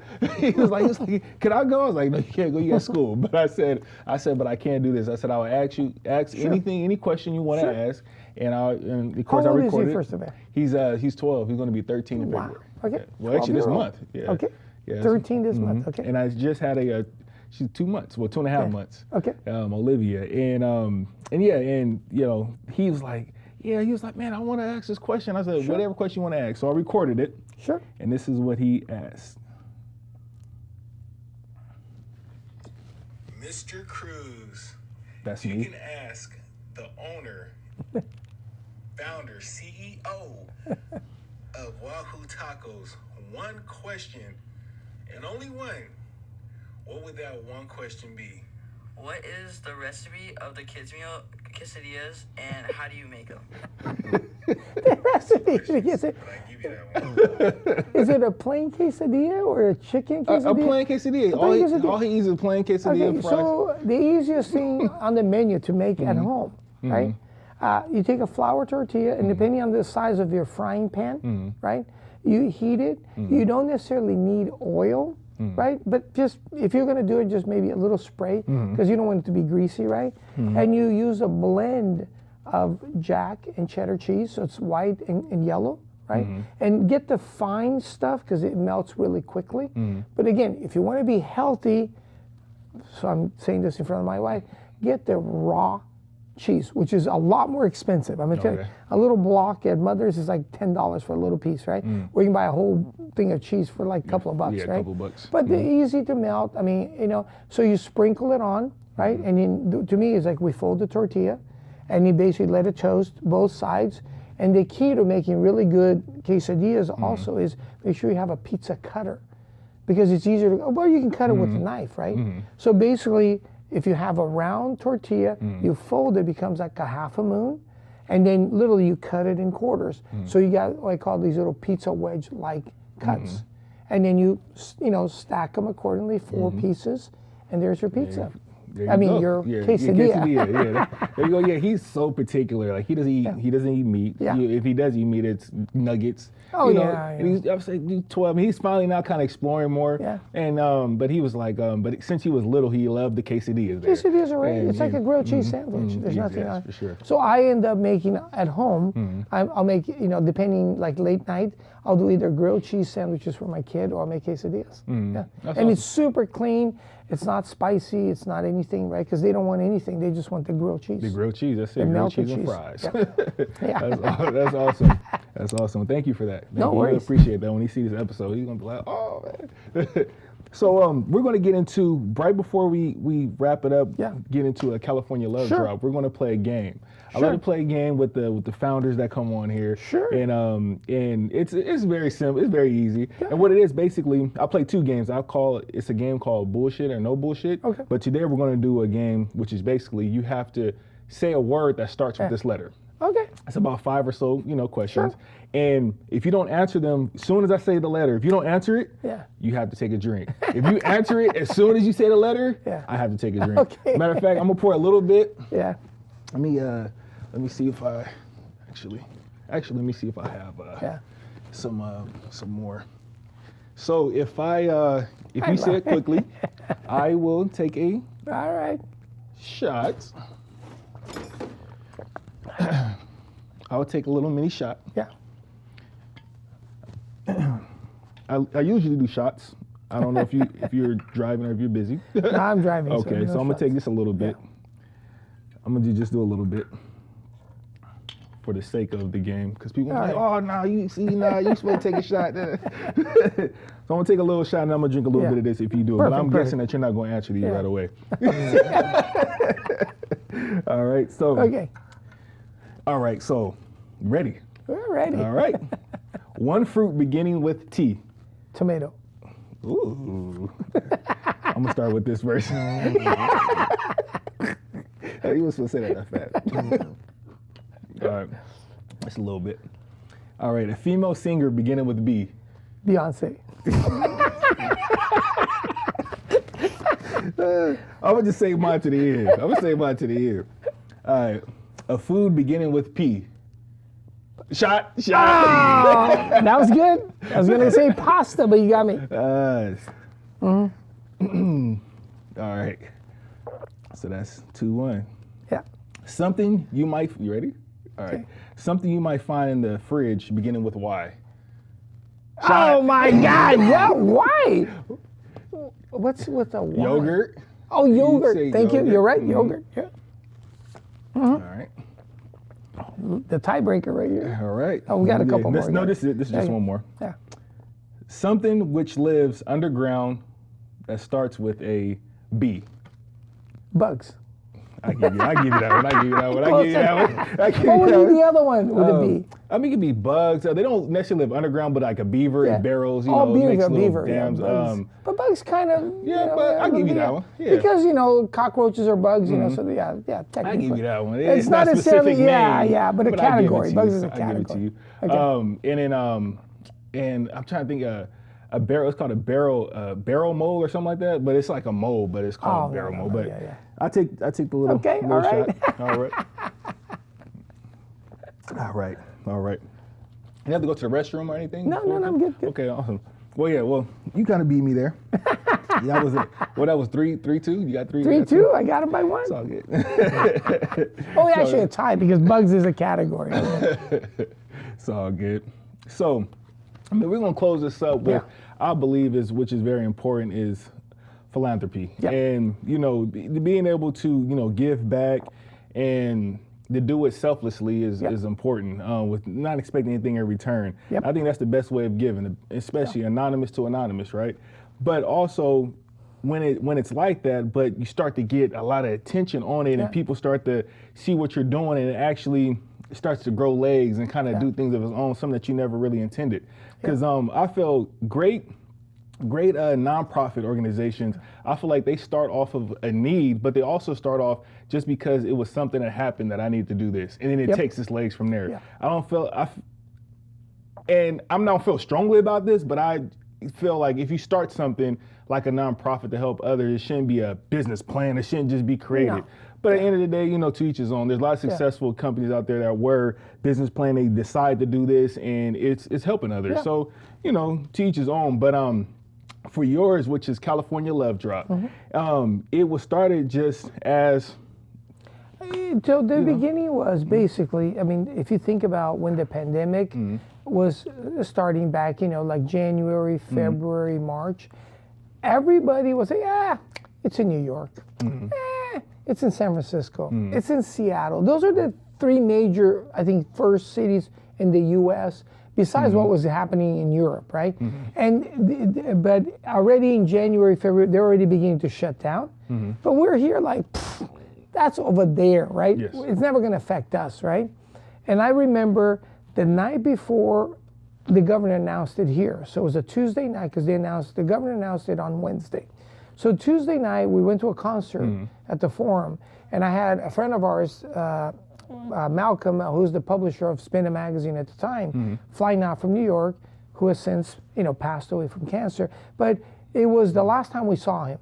But we were going to meet in, what is it called, near the airport in, Hawthorne.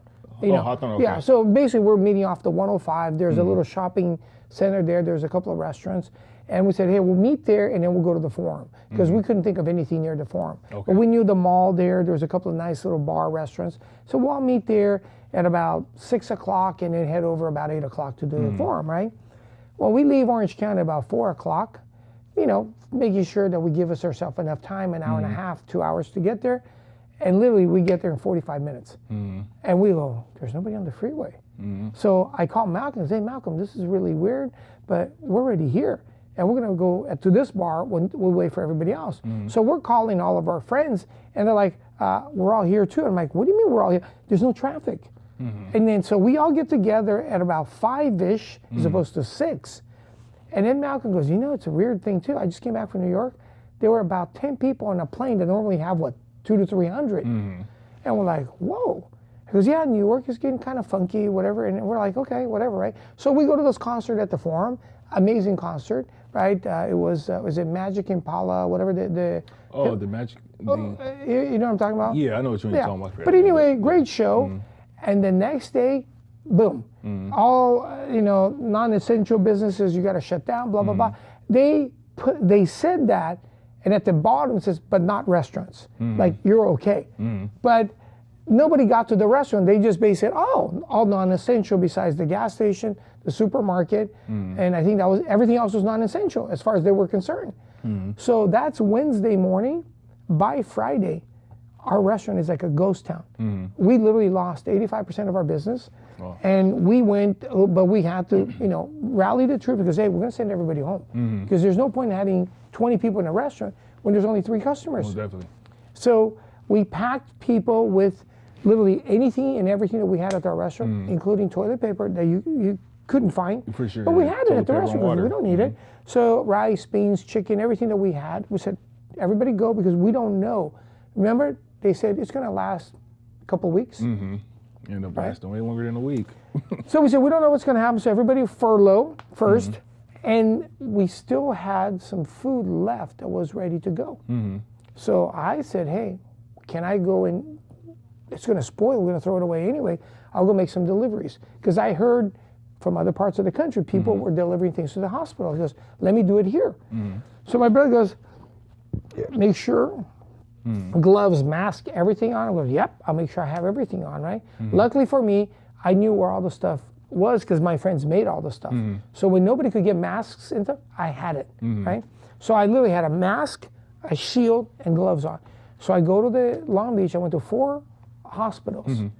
And when I'm getting ready to reorder, my brother Mingo said, dude, very noble of you going out and, thinking of others, but we're out of money. You can't buy anything more unless you can figure out how to fund it. And I'm like, And literally, you talk about the stars aligning. Charles calls me because he goes, why isn't your restaurant open? I'm like, what do you mean? It's 11 o'clock. I goes, because we shorten our hours. Now we're open at 11:30 instead of 11, right? And we close at 6 o'clock before, because nobody was out at night. So he goes, okay. And I go, hey, Charles, what are you doing? He goes, what do you mean I'm doing? I'm at home. I goes, you got to come out with me. And I'm like, are you out of your mind? I told all my employees to go home and stay shelter, and you want me to come out with you? You're not a chance in hell. He goes, just come with me. You got to see what I'm doing. So very reluctant, Charles came, right? And then he goes, you're kidding. He goes, nope. He was just like, I don't want to touch anything. I go, don't touch it, just watch. So he came to a couple of them, right? And then the light bulb went off because one of the hospitals that he came to was Hoag Hospital, where his premature babies were in intensive care before they were, what they call the postnatal, whatever that's called. Yeah, the prenatal. Yeah, the prenatal. So he was there, and all of a sudden he sees the nurses coming out that he had known because they took care of his babies. He goes, I get to say thank you to the people that kept my babies alive. I'm all in. Yes. So all of a sudden we had this movement, and now we're getting into May. The whole thing was just kind of like, I was getting little bits of money from my friends that were canceled all their charity work. And I was like, dude, hand me the money. And I go, why? He goes, because we're going to go out and deliver food to the hospitals. They're like, okay. So a couple of dollars here and there. And then he had the blood drive, which we're doing here today. And I asked him, he goes, by the way, how are you promoting the blood drive? And he goes, what do you mean? He goes, well, I'm a partner of the American Red Cross. KLOS is a partner. We'll talk about it on the radio and promote it. And he goes, are you kidding me? He goes, no. So you're going to get some free publicity. And instead of us just going to the hospitals, what about it? Bring lunches to the people donating blood. He goes, what a great deal. I'll take care of that then. So I said, that's a couple of $100 a week. We'll just see how it happens.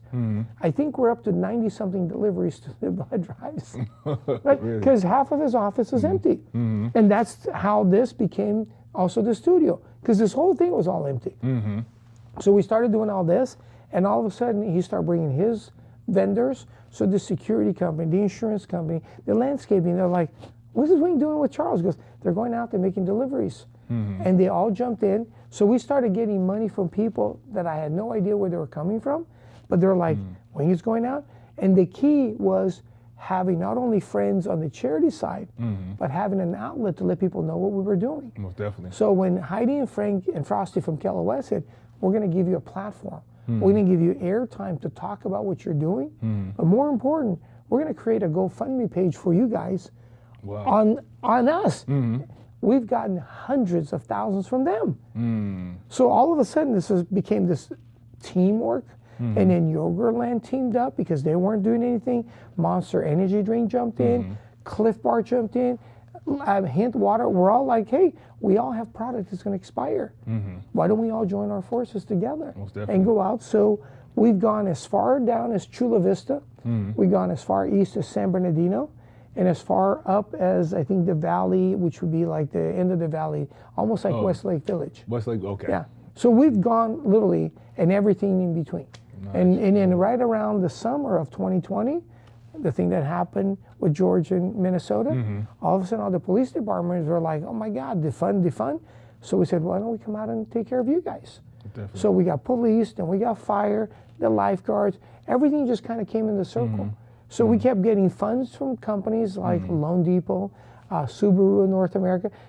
People are like, how are you getting money from these guys? Because we know people there. Yes. Because I was the charity guy. So all of a sudden, when nothing's going on in 2020 and 2021, they said, we're the only thing going. California Love Drop. So they're saying, we'll fund you guys. So money kept coming in. 2022, things started opening up. So we started saying, hey, as hospitals are beginning to get less patients, we're going to go out to the charity world and say, hey, how can we help you guys? So they said, hey, can you take care of our volunteers? Can you come to the food drive? Can you do this? And we said, yeah, absolutely. So this machine, literally, in a couple of months, it'll be going for literally 3 years strong. Wow. And it's a team effort. Yes, Without Charles, this would never work. Without Wendy from KLOS, it would have never worked. Without Susie, Jennifer, I mean, all of my friends that did things. And at the same time, we were able to put quite a bit of, Charles's guys back to work, because every time we're talking about what we were doing, we can't not mention Antis Roofing. So it was like, oh my God. Yes. And all of a sudden became synonymous, right? And my guy that was making my mask, we mentioned him. So he started getting all the contracts to do everybody else's masks. For sure. So, we kind of, everybody helped, but it literally prevented me from losing additional stores. I already lost almost all of my LA stores except for the Torrance store. I think it was lost like 5 stores. I would have probably lost 5 more in Orange County had it not been for us making deliveries from these stores. So it works out. It worked out. So and excuse me. And when you say Charles, we're speaking of Charles Antis, the owner of Antis Roofing. Yeah. Right here in Irvine. Yep. So and that's an awesome guy. I met him today, for the first time, and he actually said he's going to come on. So we hope we can get him on. And he'll tell you his version, but he was very, very uncomfortable at the beginning. So you got to ask him, because we went to Mission Hospital, Hoag Hospital, and then Chalk. And it was at Chalk that the light bulb went off. Yes. But at Hoag, he was like, this is so uncomfortable. Yeah. It hit off because it hit home. Yeah. It hit home. It hit And home. and I applaud you guys for doing that. I applaud you guys because you helped a lot of families and a lot of people. And in even Chalk, my wife actually, her sister was there. She had spina bifida, and she was there for many years before she passed. And that hospital really took great care of her and her family. Yes. They have the Ronald McDonald to where the parents, the mom or the dad can stay there, and sometimes the whole family, depending on what's going on and all that. So it's very that Chalk Hospital. They work miracles, I should say. So be able to help them and give back in a different way to people who give so much to others is great. And me being, in military police and currently now still in law enforcement, soon to be out, but to give back to those, first responders and individuals is a great thing, because sometimes they're not looked at as like people that you want to help, but they're people too, and so California Love Drop, that's great. So now it makes sense, the California Love Drop, almost like Love Drive. We're just spreading the love. Yeah. Most definitely. And basically, more important than spreading the love is show our appreciation for what everybody's doing for the community. Yeah. Most definitely. I love that. I love that a lot. Yeah. And that's all the questions I have, man. And I think I don't want to close it out there, because I know before we started this live, it was something that you said you were going to mention to me that I think it was about the industry, the spirit industry. So I'll give you a couple of numbers that will make your head spin. What does it take to launch a alcohol brand, hard alcohol brand, I'm going to say in general, in the United States? Average? Yeah, what do they tell you? How much money would you need to have in your bank account to launch a brand?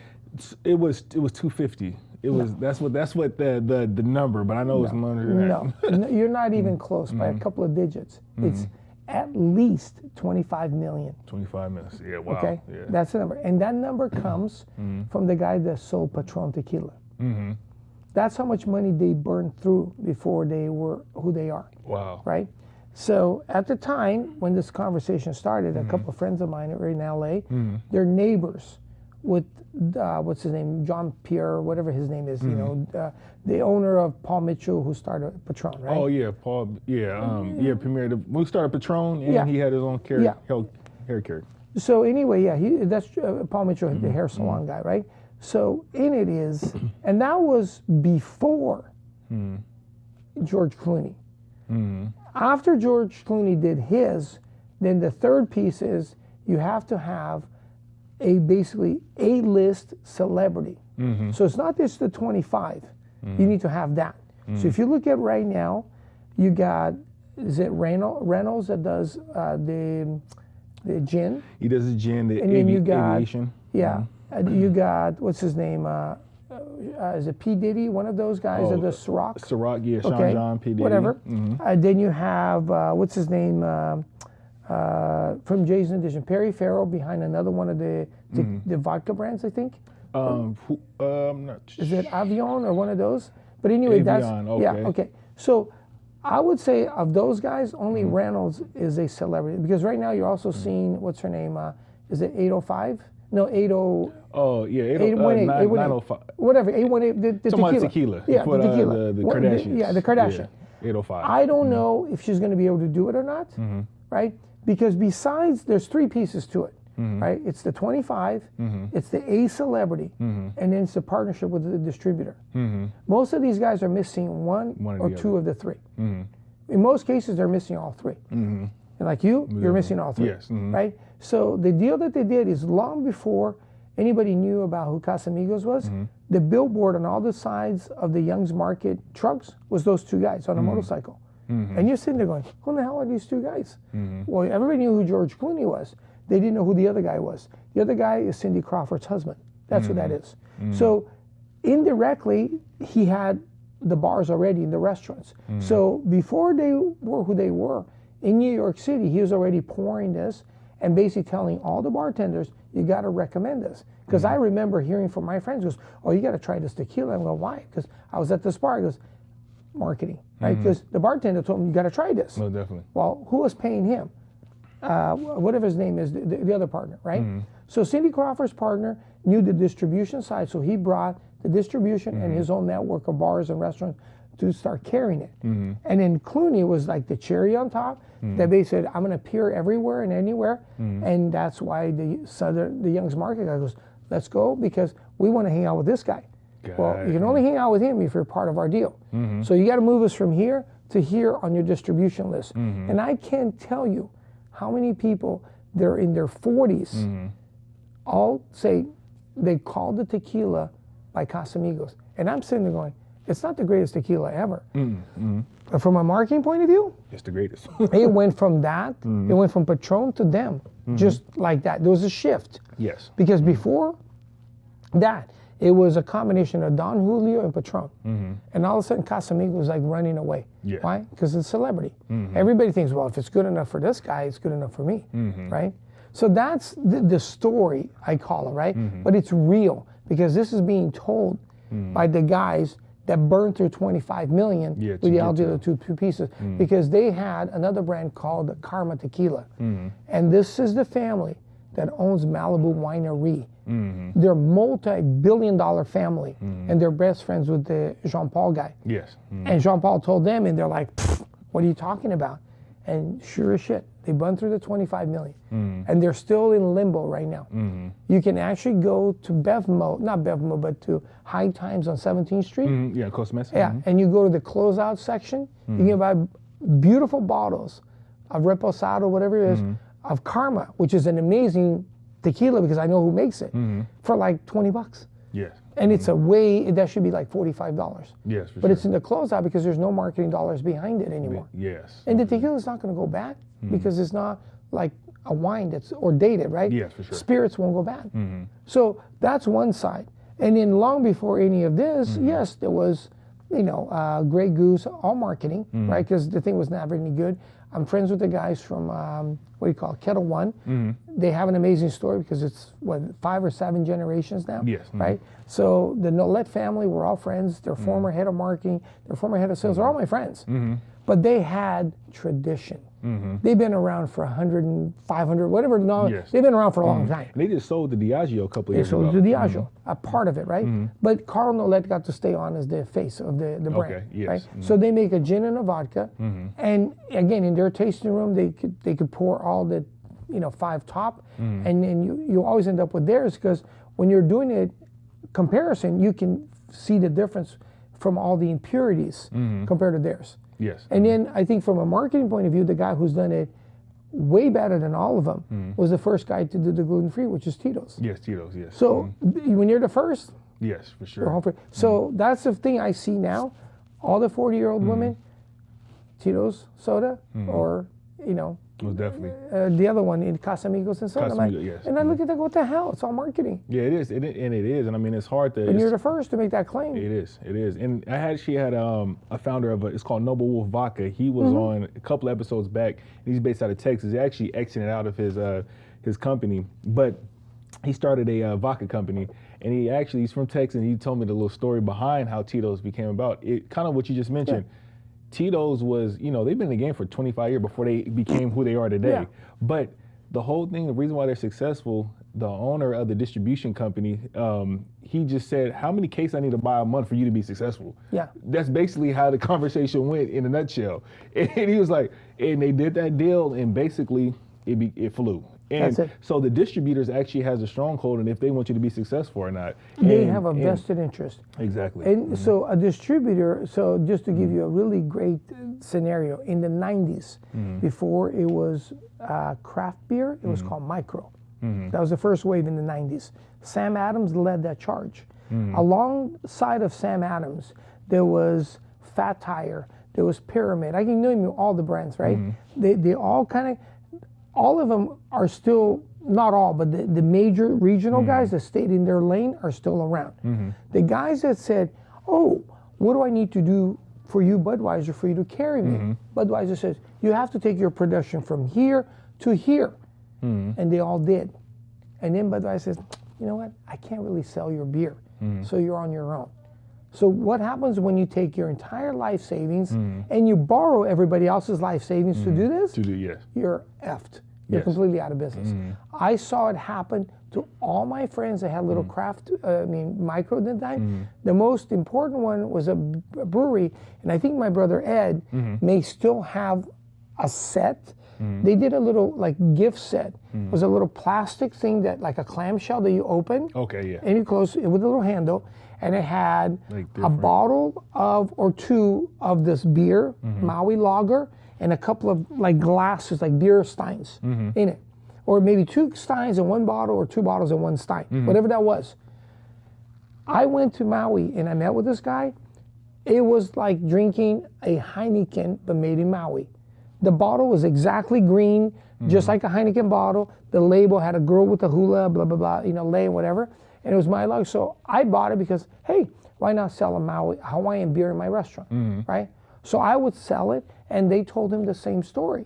The distributor said, hey, you got to blow this thing up, and he did. And then they said, yeah, we're not buying any of your beer. After he did that. Yeah, so he went from literally 1,000 square feet to 100,000 square feet. And literally, he called me and goes, dude, I'm fucked. Yeah. And I says, what do you got? And he goes, I'm liquidating everything. And at the time, I didn't know about all the import stuff. So I flew out there to see if I could do something with him, and I couldn't, right? Because where his factory was not in near anywhere I could do a restaurant. Because I was hoping that I could maybe do a restaurant alongside the brewery, and then that would help drive traffic. But he was like in the hills, not anywhere in town, right? And then he said, maybe you can buy some beer. And I'm like, how am I going to do that? Because you got to go through the distributor. He goes, dude, just backdoor a pallet.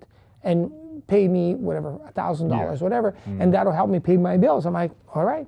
So I bought the last pallet and then sold it, and I don't have any of it anymore. Yeah. But I can't even tell you how many of those microbreweries in the 90s all Just got all the same closing. thing. Yes. They all ramped up their production, and they all got effed in the end. And most recently, there was a brewery, a craft brewery now in Anaheim, right before COVID, called Town Park. The kid that did it, I think of his name, his mom owns the little event space up in by the Cook's Corner, and it's where they have the tiger, like there's a tiger there, and it's an event space, and it's like Casa, It's down Rancho south? Las Lomas, that's what it's Okay, called. okay. So they have a couple of animals there, like a zoo, right? And then you do weddings and events there. Because I used to do it. He used to have the only beer sold on the property. So every time you went there for an event, You had to get his beer. that's a beer. That's only because he has exclusivity because it was his mom's property. Some idiot told him, goes, dude, you got to take this because you make amazing beer. I'm like, no, you make amazing because you are you have a exclusivity. monopoly here. There's plenty of good beers down there. Yeah. And somebody convinced him to spend about $5 million and open this thing in Anaheim called Town Park. And not only do that, spend $1 million on the canning production. I'm like, Oh, my are you goodness. crazy? You can rent that when the canning comes, and then they got like wines, they can bottle it, and then they're gone. Yep. You don't need it to do it. You're not a multi whatever to do this. Yes. So then he did it anyway because everybody played to his ego. Right before that, or right as the pandemic starts, he lost all of it. All of it. Wow. And that's one of many guys I know because, again, where you make money in the craft world is you just sell in your store. Yes. In distribution, you make nothing. So for you, what I learned is if you're able to create and partner with a craft brewery place that has a full liquor license, then I joke about it. If you sell it to me, just like a beer, I'll give you the math. A keg of beer to me, any distributor, manufacturer, they'll make $50 profit on a barrel to me. If they sell it in their own store where they make the brewery, he'll make $800. So you're not selling it to me at 20 cents an ounce. When you sell it, you're selling it for $1 an ounce. I'm just throwing the difference, right? So think about it. It takes you a whole day to deliver these barrels to all the 20 stores, and you made $1,000. You sell one barrel at your facility, you just made $800. Yeah, $800 just off one location. So Yeah. you do 2 of those, and you make up for all those 10 locations. Yeah, you so gotta I go know to. plenty of guys that have no desire to sell outside of their 4 walls because they make 20 times more. Why would you want to sell it? Almost definitely. It doesn't make sense. Yeah. So that's why for me, and the reason that model works is the Malibu winery. I mean, you would think they would know this, right? 20-some years ago, if you've ever gone to Malibu, when you go up to 101 and you turn on the canyon Okay. to go towards Malibu, when you go through the tunnels, there's those 2 tunnels. Just on the other side of the tunnels, going west, there's 4 or 5 wineries there on the hill. Okay. Okay, one of them is the Malibu, Malibu winery. It's where the giraffes are. Oh, okay. Yes. Okay, Yes. so that tour, by the way, is like $100 to go on. That kid is one of the family members. He nets out $1 million a year just doing those tours. Just doing a tour. Because I know all the family members. Okay, so back in the day, 20 years ago, they made the wine, and it's called Semsili or whatever the name of it is. It's not even worth using it to cooking. That's how bad it is. They used to sell it to Young Southern, one of those, and they literally made $2 per bottle Per bottle they sold. because it was a low-end wine, like $10, right? They did it for years. Go, dude, all this work, all this, and we make $2 a bottle? There's something wrong. So they turn around, and I don't know who told them to create their own tasting room and stop selling it to Young's or the distributor, right? They now sell the same bottle of wine that 20 years ago they made 2. They now sell it for 35 and more, and they make $30 a bottle. $30 off of it because Because again, they control the narrative. They control it. when you're sitting there in Malibu, under the sky, listening to live music, eating your little cheese and crackers, the wine is amazing. Yes. When you take it home, It's not even vinegar. Because I've done it. Because I had the wine, I go, oh my God, let me take some of this home. And I'm like, what the fuck was I thinking? Yeah. And the wine is terrible. So they knew that. And then I'm going, what the hell, you getting into tequila? You should have just done the Malibu tequila, do it right here. Right here, yeah. And you guys, so instead of trying to make this Karma stupid tequila, which you'll make $1 a bottle, you could have made 30 right here. And just done margaritas, do all kinds of drinks in your facility because you already have it. Yes, for sure. No, you're right. You're right about that. You're right about that. Right? That's, So all the guys to me, like, and around here, there's at least 10 craft guys, 4 sons in Huntington Beach. I can name them all. That are all trying to sell. I'm like, dude, stop. Just stay in your lane, stay in your little facility, and you'll make more money. well, definitely. Because you selling to us, I'm just telling you, you're going up against Tito's, you're going up against everybody. Most definitely. And you're going to make $5 a bottle on me. You sell it yourself if you can create an experience. And especially if you had, because I'm looking at all this stuff, right? And you did, a military theme, whatever you want to do. Yes. Because 511 is not even 5 minutes from here. Because I'm friends with all these guys. Now all of a sudden, you have a really cool, because right now, Black Rifle, Yeah, Black Rifle Coffee. 300 million plus Yes. a year in sales. And they control their whole, basically it's linear, It's stupid. It's coffee. It's not even the best. But it's got a military spin to it. What's his name? Tom Devon, the CEO, is a great friend of mine. Yeah. And they are crushing it. Yeah, we actually Tom Dev. We actually had him speak in one of our classes. It's Oh, crazy. Tom's a great 'Cause guy. And basically he became the CEO. They put him as a CEO, and he kind of flipped it. Yes. Really, he took it because he is very, so he and I we've spoken together multiple times. He's very like this, and I'm like, yeah. But behind the scenes, we're both exactly like, we got our marching orders. Yeah, for sure. I just look like I'm having fun doing it, where Tom is very like boom, boom, boom. Yeah. But we're the same, inside and out. Yeah, that's And same with 511. When he came to 511, the guy that helped him blow up the retail component, because same thing, instead of trying to sell it to people, fucking open our own stores. So the guy that opened all their stores, took them from, I don't know, whatever to 20 times bigger, is a kid named Jeff Roberts. Okay. Who I've known since he was a kid. So I know their whole team. The other guy that they just brought in used to be the head of international sales for Oakley and Quicksilver.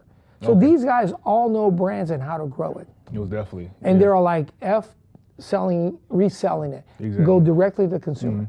No, Better margins. Most definitely, it is 100%, and that's kind of twofold with how I created my business. So I'm actually you can't sell distill direct to consumer, but there's a company I actually partner with named Speak Easy Co, and they actually allow you to order online, ship directly to your door. Yeah. So it kind of crosses out the middleman.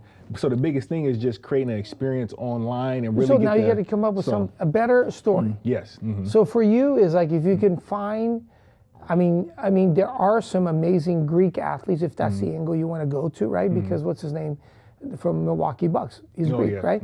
But so whatever that is, but based on the fact that you're light, your thing would be, like I call it table service at home.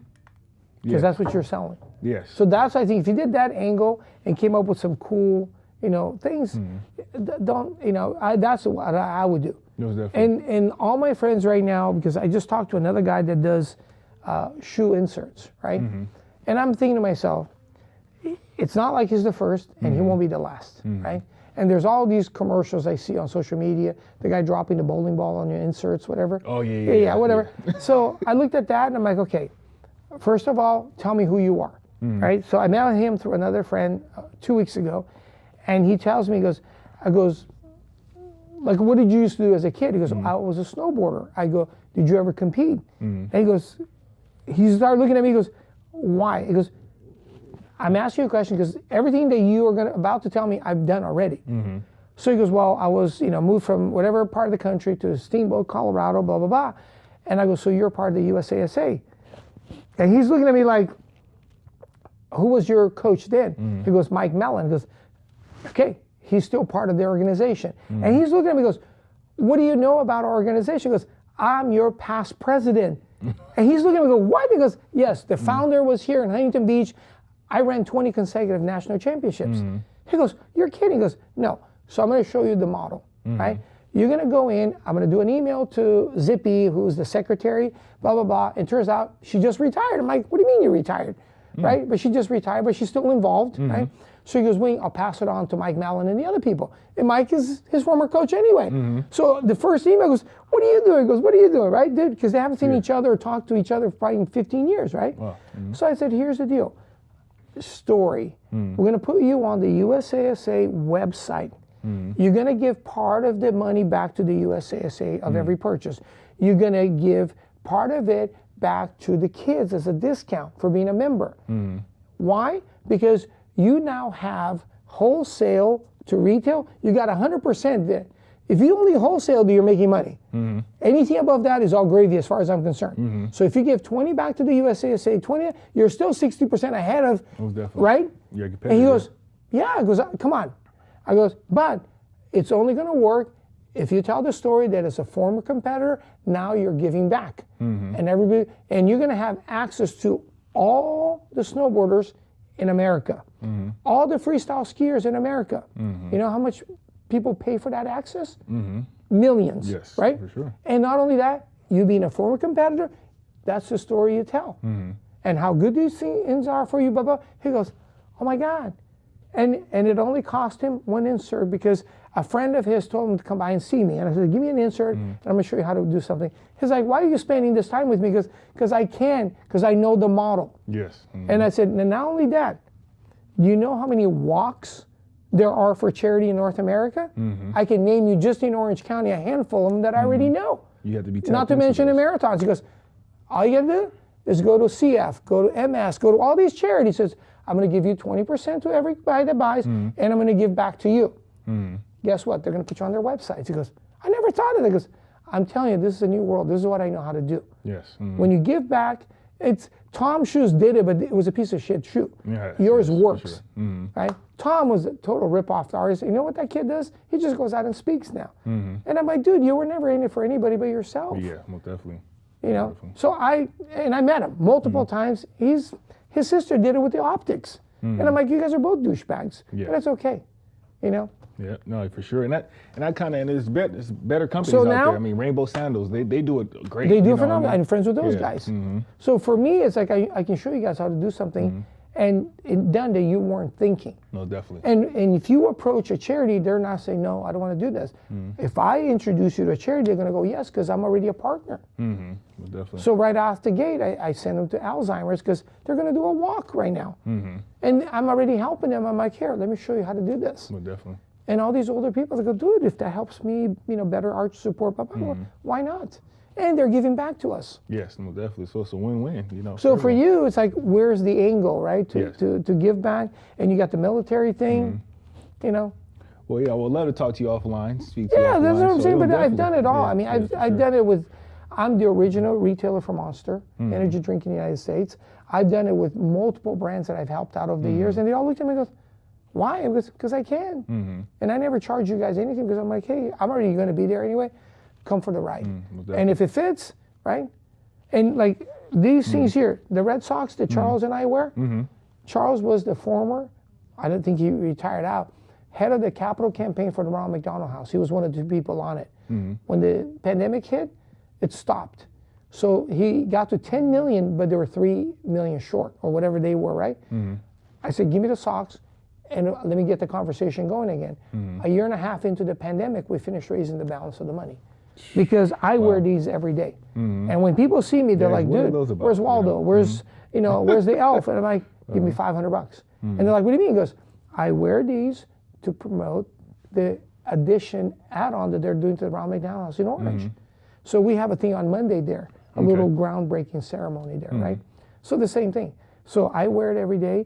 And I used to wear the black Birkenstocks because that's what the chefs wear, right?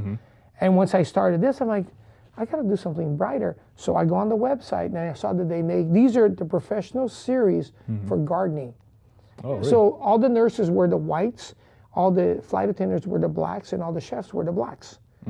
So I saw the red ones, and it took me a year and a half to get the green ones because they were sold out. Oh, wow. So I am one of 2 ambassadors for Birkenstock in California. Awesome. So that's the other thing. So I might as well be bright You know, they're Catch all a dirty. chin-chin. They're scum because it opens the conversation. Most definitely. So people look at me going, "Who dressed you this morning? The holidays are over." I go, "Give me $500." Yeah. Yep. And I'll let you know everything. And so, what better guy to represent the Ronald McDonald House than the taco guy? Most definitely. That's So I become friends with the founder of the Ronald McDonald House. He's a former Philadelphia Eagles. I don't know if he was a tight end or whatever. He went to USC. Fred Hill. Oh, okay. His daughter died of cancer when SC went to Philadelphia Eagles and played there for a number of years. And then his daughter, cancer. That's why he built the Ronald McDonald House. So he now has, I believe, 3 stores left that he owns in Ladera Ranch. So my thing to him, you don't owe me anything. One of these days I want to bring my 7-year-old kid so he can swirl the soft serve. He goes, "That's all you want?" He goes, "That's all I want. I don't need anything else." That's awesome. So Fred Hill and I become friends. That's great. That's great. Yeah. Hey, I love it. I love it. And if there's any way I can help, Whatever you can do, let me, So think of ways to, because you selling to us, you're gonna it's an uphill battle, and you're gonna make $5, whatever, or whatever it is, the margin, right? It's not existing, right? And by the time I tell you, because hey, I need marketing, I need this, you're gonna go, "Jid, the $5 that I just made, I gotta give it all back." Because yes. That's how. Yeah. So Karma Tequila used to tell me every time they would do a sale at Costco, they would lose $1.50 a bottle. After they got paid, and then they have to give back the marketing. Yes.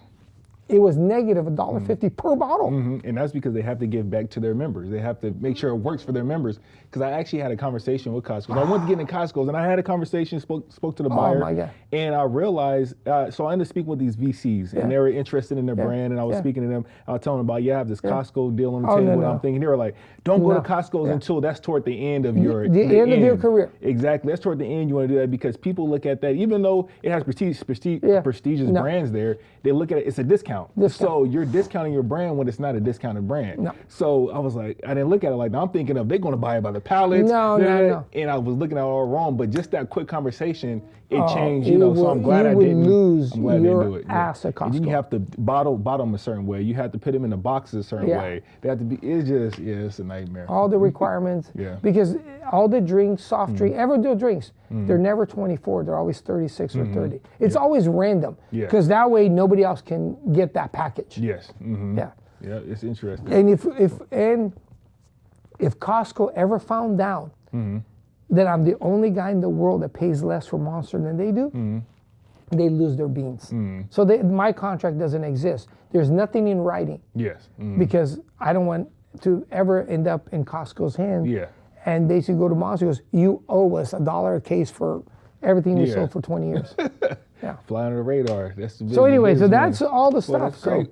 Well, Wing Lam, I appreciate you, Wing Lam, and man, that's an awesome episode. And this is going to be great, and I look forward to your future and what you guys going to do. You and your brothers. I mean, I know your brothers. Me and your brother had a conversation, and he has a lot. He's on legacy. You know what I mean? So I mean, I'm pretty sure you guys are. It's like a mountain, right? You're going up that mountain. As you start coming down, it's starting to build that legacy and start reaping the rewards from your guys' hard work and labor. I don't think I'm in the downhill ever. I'm always thinking there's always something more to do.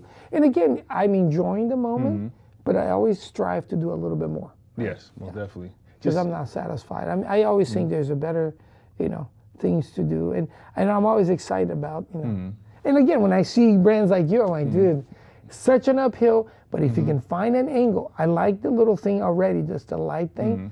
So party in a bottle, whatever you want to call it, right? The table service at your house, right? Without the sparkle, anything like that you can create because you have it already. That I think would be, and then sprinkle a little military thing, A little military dust. just a little, because there are now, I mean, between Memorial, there's so many holidays that are, even MLK, there's a little bit of, you know what I mean? I don't want to say political, but a little bit of, Like, I get what you're saying. Like military, a little bit of. So find all those, Yes. and then, put that in the messaging somehow. So that's when you do it, and like for us, I mean, every time we go to Camp Pendleton to do a thing for the Marines, we work really closely with Working Wardrobe. Okay. So we've done, I don't know, 5, 6 to date. Like we do one about every 4 to 6 months. We go in and the guys coming out. However, that means because some to me seem like they just got in. Yeah. Right. So that means they only do what's the shortest? It's the shortest time. It depends, but it's usually 3 years. Okay, so there's a some few have did 2. I know it was a guy that did 2, but 2. So they say 2. So because those look really young, and then I don't know where the next cutoff is. I don't know if it's 6 or 8. Whatever. It usually goes 3, 5, 8. Okay, so there you go. So when we go there, we did mostly guys, but we did one female one about like around October, November. So they're coming out and they do like the whole makeup and hair thing, like the whole, I call it grooming. Okay. And then the working wardrobe literally has brand new. Because literally when we saw it, I'm like, dude, I could use one of those shirts. I mean, it's that good. So both casual and stuff that you need to wear for an interview, like suits and whatever, shoes, ties, belts, the whole 9 yards.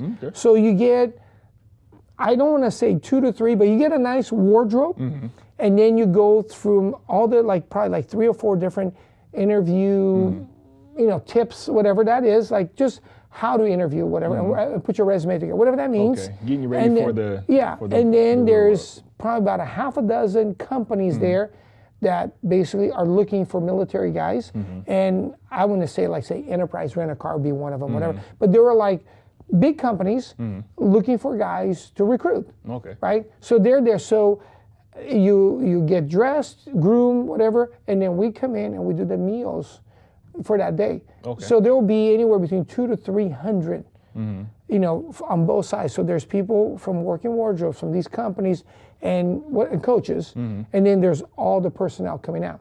So it's a transitional day, and what you get out of it, it feels amazing because all the guys are they're so appreciative that we're coming out there and doing all this. Most definitely. So they get everything: the food, the drinks, the snacks, the interview, the whole 9, the shebang. Wow. So that's, again, you can't be a part of that, whatever. But that, to me, of the military stuff we do, it's one of the most feel-good days that we do. Yes. Because it does take from here to Camp Pendleton. I mean, from here to San Clemente, maybe 30 to 40 minutes. But from there to where we do it is another 30 to 40, because you can only go on the back end. Because you got to go down. No, you got to go through. You're on base now. Okay, but you got to go to the back. Do the back, Okay. whatever that is, wherever the building is. But I think the speed limit is 15 or 25. 15. Depending if it's early in the morning and they're marching and all that, it's 5. No, it's really so. So you're only going maybe 5-10 miles, but it's another 30 minutes. So all in from here, door to door, I see about an hour and 15 minutes because you got to add a few minutes to get through the security. But it's a great day. Once you're there, you set up. The people are like, oh my God. That's cool. That's so awesome. it feels really good to do it. And like I said, we've done it so many times now. Our whole team looks forward to doing that. You're doing it. So once a year, or it's Once or twice a year. Once or We've done okay. it. We started in 2021. So 21 we did, I think 2. 22 we did 4.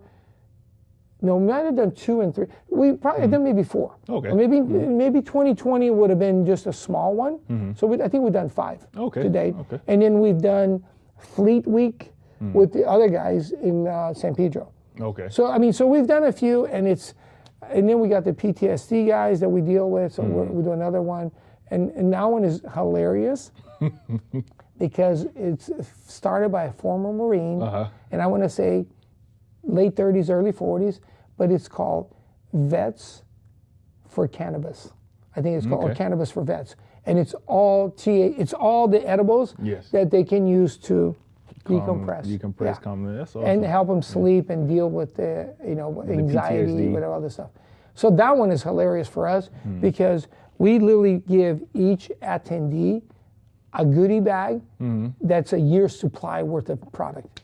And it's worth like $3,000. Oh, wow. So the last one we did in Long Beach, we gave 300 of those bags.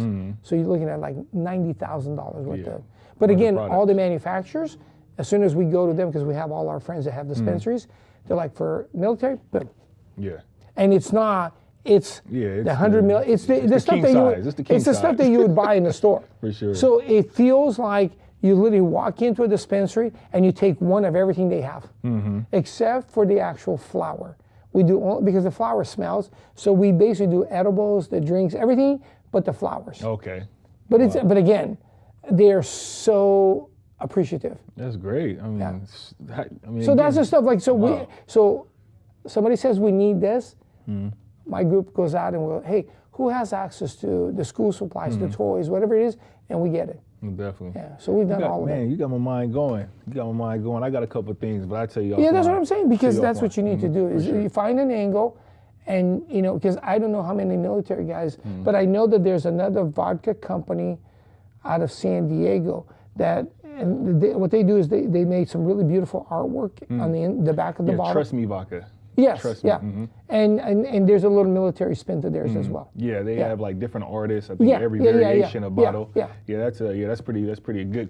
That's pretty awesome because Yeah. you have not only you have the artists marketing your stuff because they're going to push it because they're the artists, and then Yeah, if people like yeah. that art, they're going to buy it because I want to necessarily forget the vodka. I Yeah, like the yeah, artist, yeah. So you're selling product. Yeah, the vodka is secondary So, to the art. Exactly. Most So definitely. he does it, and then all these other guys. Right now, Endless Summer has collaboration with a bunch of wine, tequila, whatever product, but the bottle is beautiful. Wyland has done the wines and a couple of other, things like that with tequila. So again, I see all these artists doing collaborations. So again, Well, definitely. whatever works. For sure. Cool. Well, Okay. I'm gonna talk to you offline for sure. And before we head out of here, where can they find the California Love Drop, Wahoo tacos, anything potentially you want to tell your audience? Wahoos, Tell them right here. wahoosfishtaco.com for the location nearest you. CaliforniaLoveDrop.org. You can go on the homepage and see what we're doing. You can donate. Just look for the click donate button. And anything that you do helps us make more deliveries. Awesome. There you have it. It's the 35th anniversary year for Wahoos. Yes. With that, I know you love your your vodka martini, Yes. so I got a gift. These are some thank you, thank coffee. you. Here's a little cup holster, some Kalos Well, vodka to thank make you, some thank you, my friend. martinis that we were drinking today. Yes, That you these are really good. definitely, I gotta tell you. Cheers. definitely. Cheers. I'm out of martini, but Yes. awesome. Well, thank you. Great, And, thank please you. enjoy. And with that being said, I forgot to mention Lazy Rose Cafe is the coffee. It's a Yeah. veteran-owned coffee shop in LA on La Brea, and she started it. She actually was in the same program that I Yeah. was in at USC, but I think she was a cohort before Okay. me. And yeah, she started a coffee shop called Lazy Rose Cafe with a retired LAPD veteran, another Navy veteran. So Yeah. they're doing their thing. And right next door they have, it's called Debonair Cigars. Okay. So they have a Debonair cigar lounge See? next to the coffee shop. So yeah, they're doing their thing out Complimentary. there. So so let me know how that coffee I will- tastes. I'll let for you know. sure. Thank you, Wing Lam. I Thank you. appreciate you. Appreciate you. You And got that's it for Kalos Cocktail Hour. Thank you.